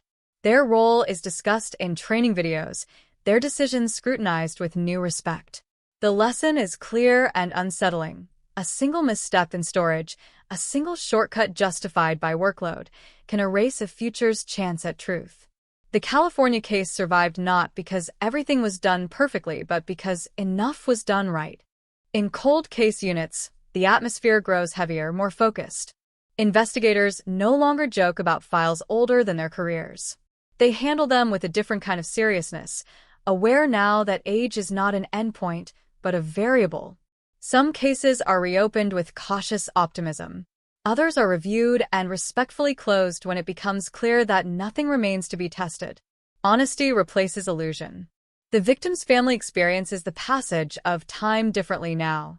They are no longer waiting for answers, but they're still waiting for something else, something harder to define.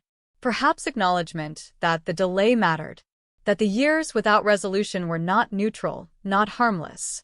They speak openly about this in private conversations, less so in public, where nuance is often flattened. They notice how often people congratulate them, as if a solved case is a prize rather than a reckoning.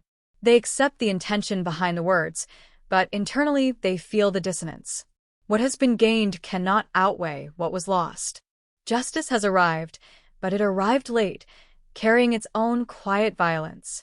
The convicted man's world contracts further as appeals fade and routine hardens. The rhythms of prison life strip away remaining illusions. He is forced to confront not just punishment, but permanence. His identity, once flexible, now fixed in records and memory. He begins to understand that time did not forgive him, it merely waited. Psychological evaluations note a shift from anxiety to resignation. The fear that dominated his early post-crime years has been replaced by something flatter, more enduring. Acceptance, perhaps, or exhaustion. He speaks less about the crime itself and more about the abstract concept of regret, circling it without entering. The clinicians recognize the pattern. True accountability requires specificity. He avoids it. Outside, the community's relationship with the case evolves. It becomes less a source of shock and more a cautionary reference. Parents mention it when discussing safety with their children. Teachers reference it when explaining forensic science. It seeps into local consciousness, not as a fear tactic, but as a reminder that harm can be quiet and delayed. Documentaries begin to take shape in earnest now, long-form projects that resist the urge to compress decades into sensational minutes. Filmmakers interview technicians, archivists, analysts, people rarely centered in crime narratives. The solved case demands this broader lens. It refuses to be framed as a simple story of good versus evil. It insists on complexity. Veteran detectives watch these developments with mixed emotions. Pride, yes, but also a lingering discomfort. They know how close the case came to never being solved. They remember budget cuts, evidence room relocations, moments when the box could have been discarded without anyone noticing. The solved case feels less like an achievement and more like a narrow escape. In training academies, recruits are taught to think in generational terms. Instructors emphasize that their work may not bear fruit during their own careers. This idea is both humbling and motivating. It reframes law enforcement as a relay rather than a sprint. The baton is evidence. Dropping it is not an option. The legal community continues to wrestle with philosophical implications. Scholars debate whether delayed justice can ever be fully just. Some argue that accountability loses meaning when it arrives too late to prevent further harm or provide timely relief. Others counter that justice, however delayed, still affirms societal values. The California case becomes a touchstone in these debates, cited not for its clarity, but for its contradictions. Forensic science conferences highlight the case as an example of technological patience. Presenters stress that advancements are cumulative, built on decades of incremental improvement. The solved case did not hinge on a single breakthrough, but on a long chain of innovation that finally intersected with preserved evidence. That intersection feels almost accidental, yet profoundly intentional in hindsight. The victim's memorial becomes a quiet gathering place. People leave notes that speak to their own losses, their own unresolved questions. The site evolves into something communal, a shared acknowledgement that uncertainty can bind strangers together. The family notices this and feels a complicated gratitude. Their pain has become a language others use to articulate their own. They also notice something else. The case has given them a strange authority. When they speak about evidence preservation or cold case funding, people listen. They never sought this role, but they recognize its potential. They advocate carefully, aware that every solved case raises expectations that cannot always be met. Meanwhile, policy changes inspired by the case begin to take effect quietly. Evidence retention periods are extended. Funding is allocated for cold case reviews. These changes do not make headlines, but they alter futures. Somewhere, a sample that would once have been discarded is now preserved, waiting. The solved case also exposes inequities. Observers note that not all victims receive the same attention or resources. Cases from marginalized communities often lack preserved evidence or sustained investigation. The California case prompts uncomfortable conversations about whose stories endure and why. Justice, it becomes clear, is unevenly distributed, even in its delayed forms. Investigators grapple with this reality, acknowledging that technology alone cannot correct systemic imbalance. The solved case offers hope, but it also highlights disparities that must be addressed deliberately. Evidence preservation is necessary, but not sufficient. Commitment must be consistent. As seasons change, the intensity of the case softens, but its influence persists. It becomes part of institutional memory, referenced without explanation, understood implicitly. New hires learn its significance through tone rather than instruction. It is the story told quietly, the one that changes behavior without demanding attention. On anniversaries of the crime, the family gathers privately, marking the passage of time with rituals that blend mourning and acknowledgement. They speak the victim's name aloud, anchoring her identity in a present that once seemed determined to forget. They do not speak of closure. They speak of continuity.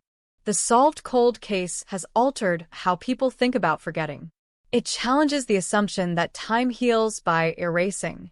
Instead, it suggests that time reveals, slowly, unevenly, but decisively when given the chance. Forgetting is not healing. It is postponement. Late at night, in evidence rooms across the state, technicians log samples with quiet care. Labels are checked twice. Storage conditions verified. The work is meticulous, repetitive, often unnoticed. But now, hovering over these small acts, is the weight of a story that proves their importance. The California 1982 cold case does not rest. It does not conclude. It continues to influence choices made by people who may never know its details, only its lesson. That lesson is simple and demanding. The past is not finished. It is waiting. The waiting acquires a different texture as years stack on top of resolution. After the California 1982 cold case becomes part of institutional memory, its presence grows quieter but heavier, like a gravity well no one can see, but everyone feels. It changes the way rooms sound when decisions are made. It changes the pauses between sentences. It teaches people to listen for what is not being said. In evidence facilities, the work slows just enough to be deliberate. Technicians learn to distrust urgency. They understand now that haste belongs to the present, while evidence belongs to the future. Every seal is checked. Every transfer documented. There is a ritual to it, a discipline shaped by the knowledge that someone, decades from now, may depend on these choices to tell the truth when no one else can. The solved case begins to surface in unexpected places. In civil courts, attorneys cite it while arguing for extended preservation in unrelated matters. In city councils, budget proposals include small line items justified by a single sentence, future accountability.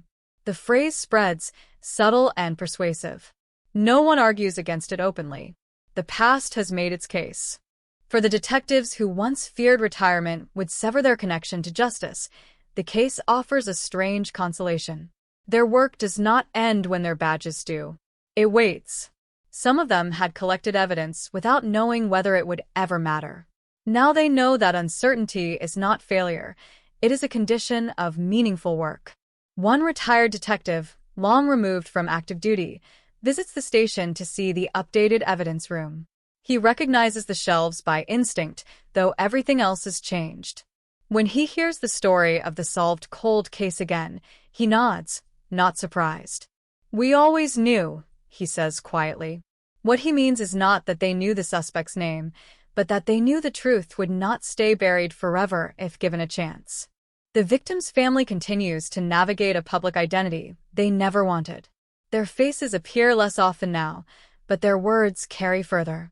When they speak about delayed justice, people listen differently. There is less appetite for platitudes, more tolerance for complexity. The family refuses to perform closure. They talk instead about endurance, about the cost of waiting, about how answers can arrive without relief. They are often asked whether forgiveness plays a role. The question irritates them, though they rarely show it. Forgiveness is a private matter, not a public milestone. The solved case did not deliver forgiveness. It delivered truth. The rest is personal and ongoing. The man convicted of the crime learns that time inside moves in loops. Days repeat. Seasons blur. He is forced into proximity with his own thoughts, something he avoided for decades through distraction and denial. He writes in a journal now, sometimes obsessively, circling the same memories without resolution. The clinicians note progress, then stall. Accountability remains abstract. He speaks once, during a routine evaluation, about the moment he realized the DNA would catch up to him. It wasn't the arrest. It was earlier. Years earlier. When news stories began mentioning genealogical databases, distant relatives, cold cases cracking open across the country. He remembers feeling a tightening in his chest, a sense that the walls were moving inward. He did nothing. He waited. Waiting had worked before. This admission reverberates beyond a cell. It underscores a new reality for law enforcement and offenders alike. Technology changes the calculus of guilt. Silence no longer guarantees safety. The solved case amplifies this message without broadcasting it. It simply exists undeniable. Communities absorb this shift unevenly. Some feel reassured that science can reach back through time. Others feel unsettled, aware that the past is more alive than they assumed. The solved case becomes a reference point in conversations about privacy, about data, about how much of ourselves we leave behind unknowingly. DNA, once abstract, becomes intimate and intrusive all at once. Schools invite forensic experts to speak, not just about science, but about ethics. Students ask questions that feel heavier than their age. Should families upload DNA to databases? Does helping solve crimes justify potential misuse? The solved case provides no simple answers, but it grounds the discussion in reality rather than speculation. In the justice system, the case begins to influence sentencing philosophy in subtle ways. Judges reference the harm of prolonged uncertainty, the damage done not only by violence, but by unanswered questions. They acknowledge that delayed justice compounds trauma. These acknowledgments do not change sentences retroactively, but they shape future considerations. Cold case units feel a renewed sense of responsibility. Not urgency, but obligation. They prioritize cases with preserved biological material, knowing those samples are ticking clocks. They also recognize the danger of tunnel vision. Not every case can be solved by DNA. Witnesses still matter. Context still matters. The solved case teaches balance, not reliance. The victim's memorial becomes a quiet site of reflection for law enforcement trainees. They stand there, listening to instructors speak about patience, about restraint, about the difference between solving a case and serving justice. The memorial says nothing, but its presence reinforces the lesson. Names endure. Silence does not erase. As the years pass, the solved cold case reshapes how anniversaries are marked. The date of the crime remains solemn, but the date of the DNA match acquires its own gravity. It represents not redemption, but reckoning.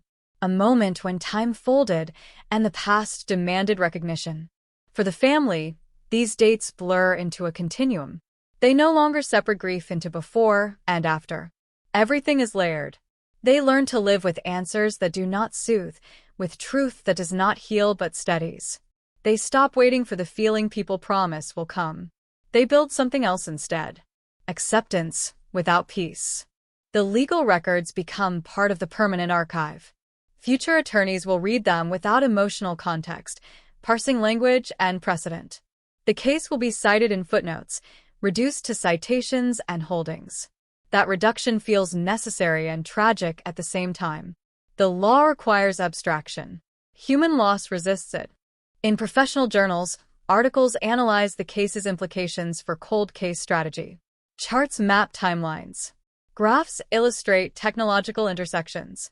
The tone is clinical, but the underlying message is urgent. Preservation saves futures. Neglect erases them. The solved case also ignites a quieter movement among archivists and historians. They argue that records, like evidence, deserve long-term stewardship. That forgetting is often institutional, not inevitable. The case becomes a metaphor beyond crime, applied to social memory, to accountability in other domains. The past, they insist, keeps receipts. Late at night, when the building empties, someone walks past the shelf where the solved case once sat. The space is filled now with other boxes, other questions. The absence is noticeable. Not because the case is gone, but because its removal left a mark. It proved that something could leave that shelf and never come back. That absence becomes a quiet motivator.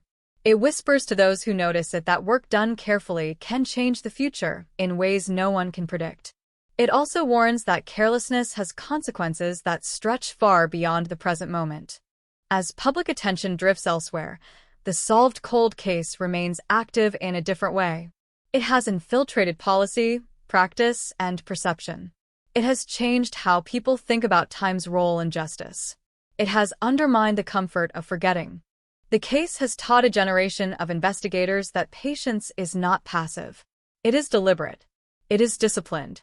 It is an agreement with the future that says, when you arrive with better tools, we will have left you something to work with.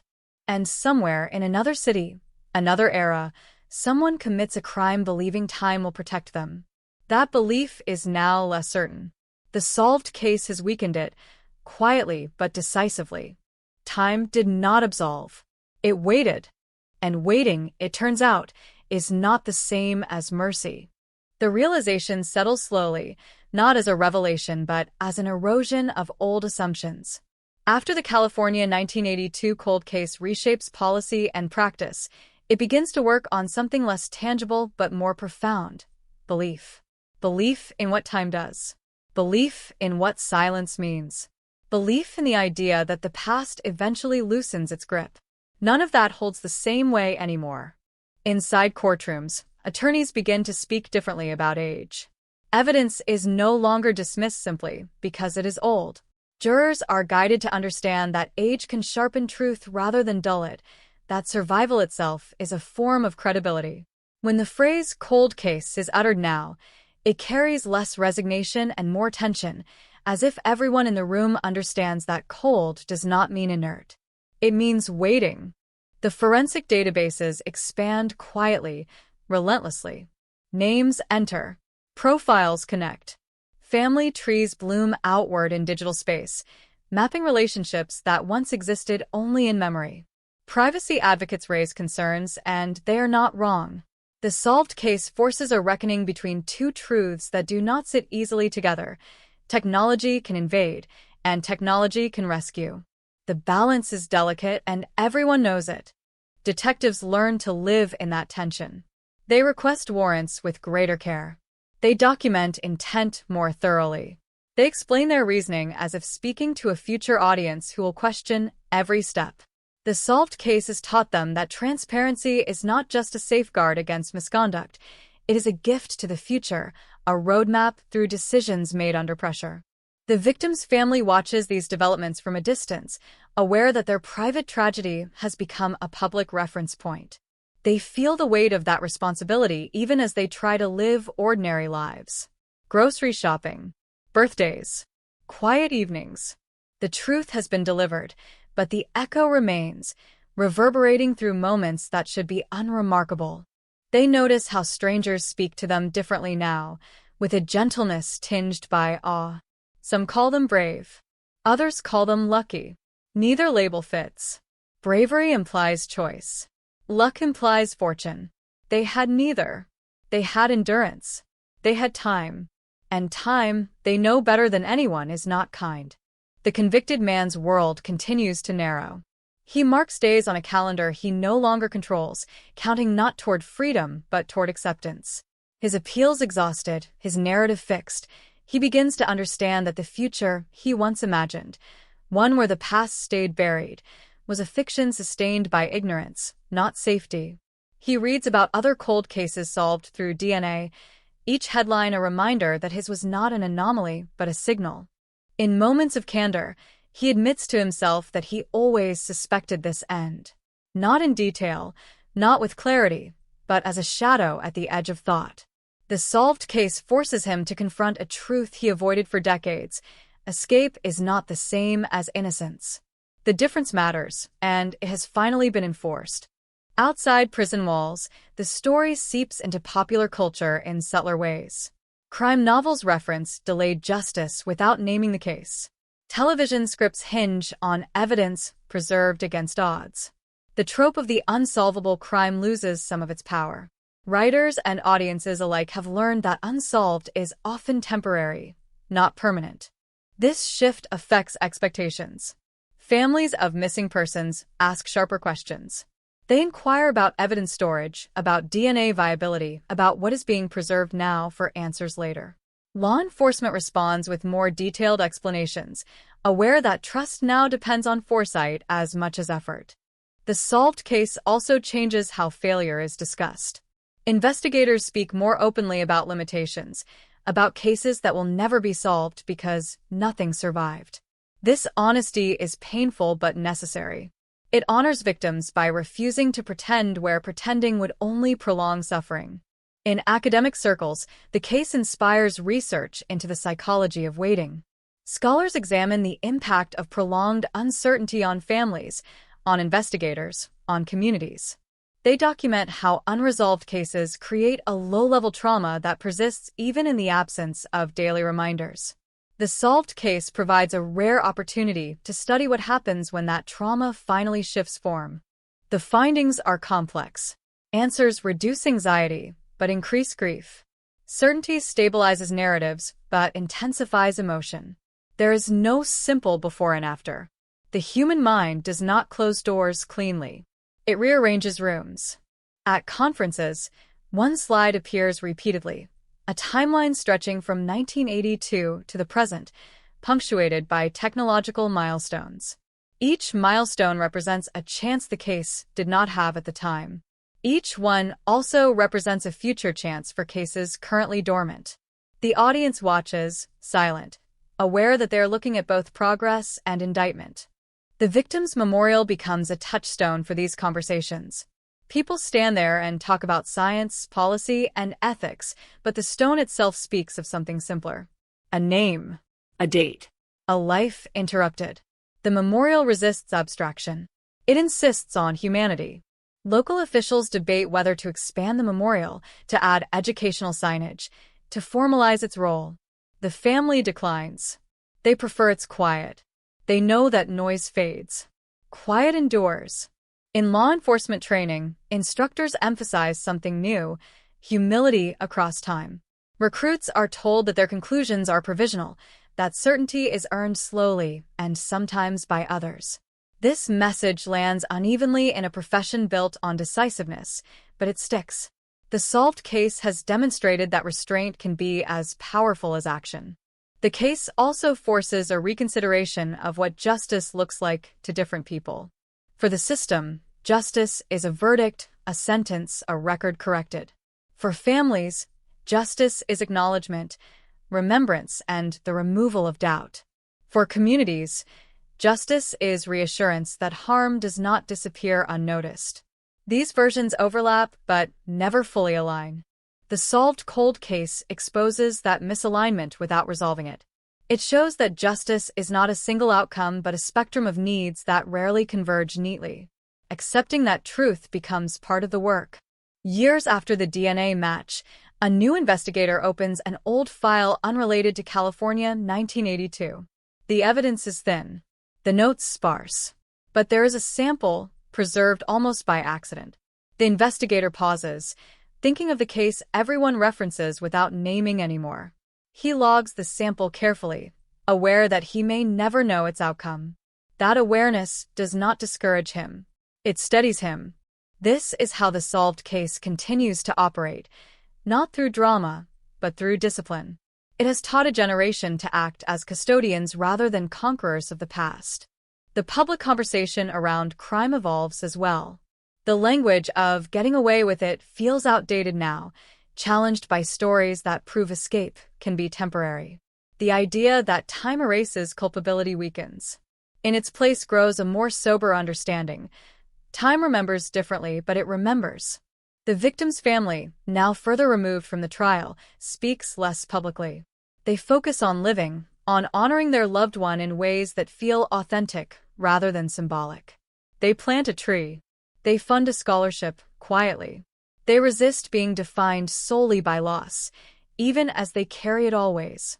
They know something others are still learning. Answers do not fix what was broken. They change the shape of the break. That change matters, but it does not restore. As the case recedes from daily conversation, its lessons become embedded, almost invisible. Evidence rooms are better maintained. Policies more careful. Expectations recalibrated. These changes do not carry headlines, but they carry weight. The California 1982 cold case has become a hinge in time, a point around which thinking shifted. Before it, cold meant forgotten. After it, cold means patient. In the quiet spaces between work and home, between policy and practice, that lesson continues to echo. It reminds those who hear it that the past is not a closed book. It is a volume waiting for the right language. And somewhere, preserved in darkness and silence, another truth waits. Not urgent, not loud, just waiting. The case does not end where the verdict is read, because endings are a luxury reality rarely provides. Instead, it stretches forward, pulling new questions into its wake, questions that were impossible to ask in 1982 and unavoidable now. The California 1982 cold case, once a frozen relic, becomes a living instrument, probing the limits of justice long after the courtroom empties and the microphones are switched off. In evidence vaults across the state, technicians begin reassessing what they once dismissed as inert. Old envelopes are relabeled. Boxes are resealed with new protocols. Every fiber, every swab, every scrap of paper carries a different weight now. The solved case has altered the emotional chemistry of these rooms. What used to feel like storage now feels like stewardship. A sense of obligation settles in, quiet but heavy, as if the past is watching. Veteran detectives speak to younger ones with a tone that borders on reverence. They talk about patience as a skill, about resisting the urge to force meaning where none exists. They describe the long years when the case sat untouched, not out of neglect, but because there was no language yet to translate what the evidence held. This distinction matters. It reframes failure not as incompetence, but as temporal limitation. The public struggles with that idea. Talk shows and editorials ask the same question in different ways. How many other answers are waiting? The implication is unsettling. If one truth survived 4 decades in silence, how many more are buried just beneath the surface of the ordinary? The solved cold case destabilizes confidence in closure. It suggests that certainty is provisional, dependent not only on effort, but on invention. Policy makers feel the pressure. Budgets shift. Grants are rewritten. Cold case units expand, then pause, then expand again, navigating the tension between promise and practicality. DNA testing is powerful, but it is not magic. The solved case makes this clear as well. For every success, there are dozens of samples that degrade beyond recovery, dozens of leads that end in statistical dead ends. Hope must be managed carefully, or it becomes another form of harm. Families with unsolved losses listen closely. Some feel renewed energy, calling investigators, asking about evidence preservation, about genealogical databases, about whether time has truly erased their chances. Others recoil, wary of reopening wounds that have scarred over just enough to survive. The solved case does not dictate a single emotional response. It amplifies them all. The family at the center of the California case navigates this landscape with caution. They have learned that attention is double-edged. It validates their pain, but it also demands performance, a kind of emotional availability that becomes exhausting. They choose silence more often now, not as retreat, but as boundary. Their justice has been acknowledged. What remains is theirs alone. They notice subtle shifts in how memory behaves. Details once sharp begin to blur, while others emerge unexpectedly vivid. A laugh, a smell, a fragment of music. Closure, they realize, is not the sealing of a file but the permission to remember without interrogation. The solved case gives them that permission, even as it leaves space for grief to persist. In academic journals, the case becomes a citation, then a benchmark. Researchers analyze not only the forensic methods, but the sociological impact of delayed resolution. They note how communities recalibrate trust when institutions demonstrate long-term accountability. The findings suggest something counterintuitive. Justice delayed, while damaging, can still restore faith if delivered with transparency and humility. The manner of resolution matters as much as the resolution itself. Law schools incorporate the case into ethics curricula. Students debate the responsibilities of prosecutors when evidence emerges decades later. They argue about faded memories, deceased witnesses, altered contexts. The solved cold case forces them to confront uncomfortable questions. Is it fair to prosecute someone when time has eroded their ability to defend themselves? Is it fair not to, when truth finally surfaces? There are no clean answers, only competing obligations. The man convicted in the case becomes a footnote in these discussions, reduced to initials, then to a case number. His humanity recedes as his function expands. He represents risk, caution, precedent.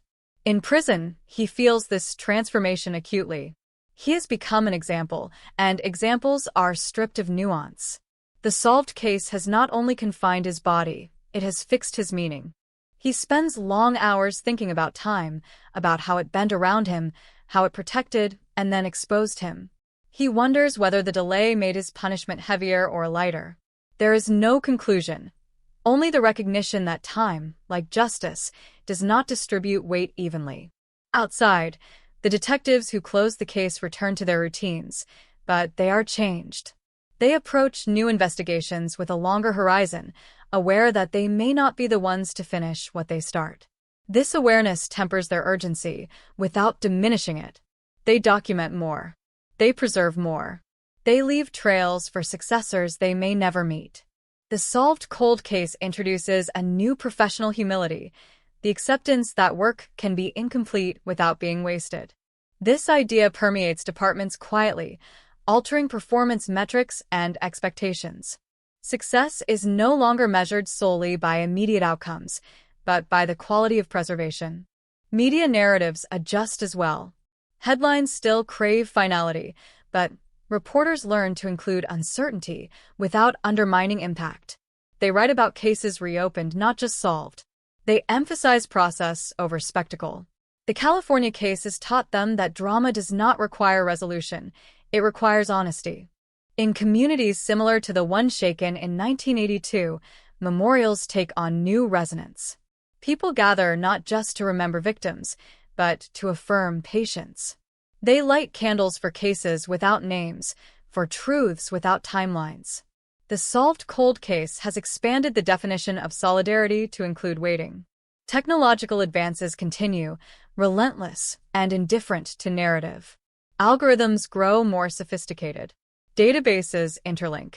The capacity to identify increases, but so does the complexity of consent and privacy. The case becomes a touchstone in these debates, cited by advocates on both sides. It embodies both the promise of connection and the fear of surveillance. The public learns to live with this ambiguity. They understand now that tools capable of revealing truth can also intrude. The solved case does not resolve this tension. It simply makes it unavoidable. Society must choose, again and again, how much it is willing to trade for answers. Years pass. New crimes dominate headlines. The California 1982 cold case fades from immediate memory, but its influence persists in infrastructure, in mindset, in quiet procedural changes. It has become part of the system's architecture, invisible but load-bearing. For the family, anniversaries arrive without fanfare. They mark them privately, aware that public remembrance can no longer add anything essential. The solved case has given them something rare, the ability to grieve forward rather than sideways. The pain remains, but it is no longer suspended. They understand now that the question was never whether the truth would emerge, but what it would do when it did. The answer, it turns out, is not singular. It disrupts. It clarifies. It burdens. It frees. The case leaves behind a subtle warning, one that does not announce itself. It whispers that the past is not passive, that it accumulates pressure.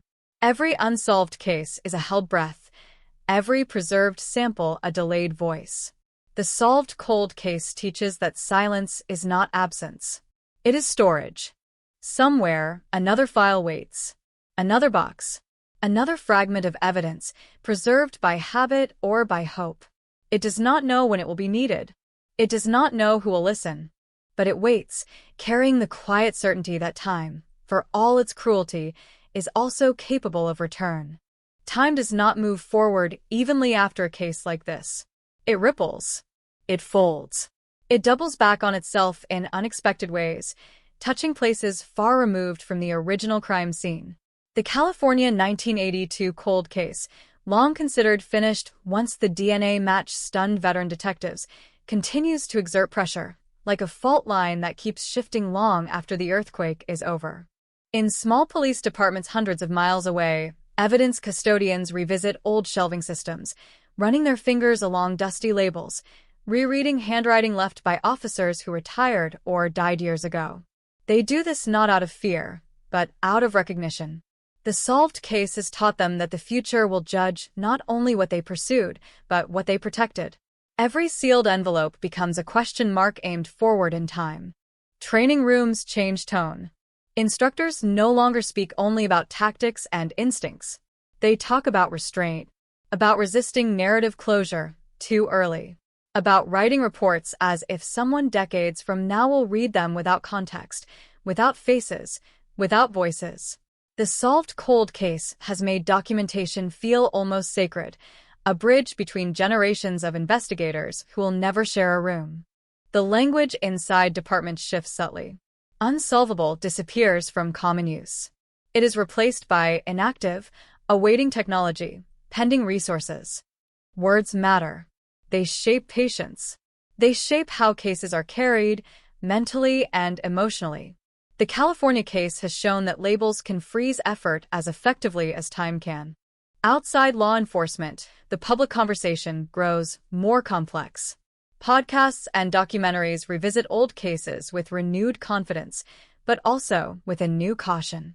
Creators are aware now that speculation can harden into myth, and myth can distort truth when the truth finally arrives. The solved case serves as a reminder that storytelling has consequences, especially when the story is unfinished. Families of victims feel those consequences acutely. Some reach out to creators, asking for restraint, for accuracy, for acknowledgement of uncertainty. Others find strength in visibility, believing that attention keeps cases alive in systems prone to forgetting. The solved cold case, does not validate one approach over the other. It simply proves that both can matter depending on the moment. The family at the heart of the California case continues to move quietly through this evolving landscape. They're no longer searching, no longer waiting for answers, but they're still listening. Listening for how the case is invoked. Listening for whether their loved one is remembered as a person or reduced to a forensic milestone. They have learned that resolution does not guarantee dignity. It must be protected, like evidence. They watch as the case enters textbooks, as excerpts of testimony are quoted in lectures, as timelines are compressed into bullet points. They understand the necessity of abstraction, but they feel its cost. The solved case has given the world knowledge, but knowledge has a way of flattening what it cannot fully hold. In prison, the man convicted in the case grows older. His hair thins. His hands ache. Time, which once felt like an ally, becomes an adversary again. He follows news of other cold cases solved through DNA, each story a mirror he cannot avoid. Some nights he imagines a parallel life where the evidence never caught up, where his name remained unspoken. The thought no longer comforts him. It feels hollow, unreal. He understands now that escape was never freedom. It was suspension. The solved case has ended that suspension, replacing it with something heavier but more honest. He does not seek sympathy, and none is offered. His role in the story has been fixed, not by narrative choice, but by biological fact. The detectives who brought the case to resolution find their own relationship with time altered. Retirement looms closer for some. Others move into administrative roles. They are often asked to speak about the case, to summarize it, to distill decades into minutes. They do their best, but they know it gets lost. The waiting, the doubt, the years when nothing moved at all. In private moments, they reflect on cases that will not have this ending, files they closed without answers, evidence that degraded beyond use, witnesses who died before speaking. The solved cold case does not erase those failures. It sharpens them. It makes absence more visible. Policy debates continue to orbit the case. Legislators argue about statutes of limitations, about whether advances in forensic science should extend or override them. Civil libertarians warn against retroactive justice. Victims' advocates argue that truth has no expiration date. The case is cited by both sides, its meaning stretched to support competing visions of fairness. No consensus emerges, only a deeper understanding that justice is not static. It evolves with capacity, with ethics, with collective values. The California 1982 cold case has become a measuring stick, not a blueprint. In communities across the country, memorials for unsolved crimes take on renewed significance. People gather not only to mourn, but to assert that memory itself is a form of resistance. Candles burn for those whose names are still locked in files, whose stories remain incomplete. The solved case hovers over these gatherings, offering hope without promise. Technological optimism grows, then tempers. Forensic genealogists caution against over-reliance on databases that skew towards certain populations. They warn that some cases will remain silent not because evidence failed, but because representation did. The solved cold case highlights these disparities, forcing uncomfortable conversations about whose histories are preserved and whose are erased. Universities launch interdisciplinary programs combining law, biology, ethics, and data science. Students study the case not as a triumph, but as a crossroads. They examine what went right, what took too long, what nearly went wrong. The lesson is not that technology saves the day, but that preparation gives technology something to work with. The public, absorbing these layers slowly, begins to adjust its expectations. There is less appetite for instant answers, more tolerance for complexity. When new cold cases are announced as reopened, the reaction is cautious rather than celebratory. People have learned that reopening is a beginning, not a guarantee. The family notices this shift. They feel less pressure to perform closure, less demand to express gratitude on cue. The solved case has taught audiences that resolution is not a gift bestowed, but a process endured. This understanding feels like progress. Years continue to pass. The case drifts further into history, its details less vivid, its significance more structural. It becomes part of how institutions think rather than what they talk about. This is its quietest phase, and perhaps its most powerful. Somewhere, a young investigator handles evidence with unusual care, not because of policy, but because of a story absorbed early in training.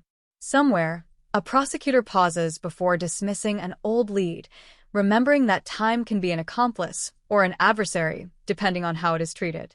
Somewhere, a family chooses to preserve a box of belongings rather than discard them, just in case. The California 1982 cold case has done something rare. It has altered behavior without constant reinforcement. It has embedded patience into systems built for speed, humility into professions built on authority. As the world moves on, the case leaves behind a final, unspoken challenge. It asks not whether truth can survive time, but whether we are willing to carry it long enough to find out. It reminds us that silence is not emptiness, that waiting is not surrender. And in that reminder, the case continues, not as a headline, not as a verdict, but as a quiet insistence that the past is still present, still capable of speaking, if someone is willing to listen long enough.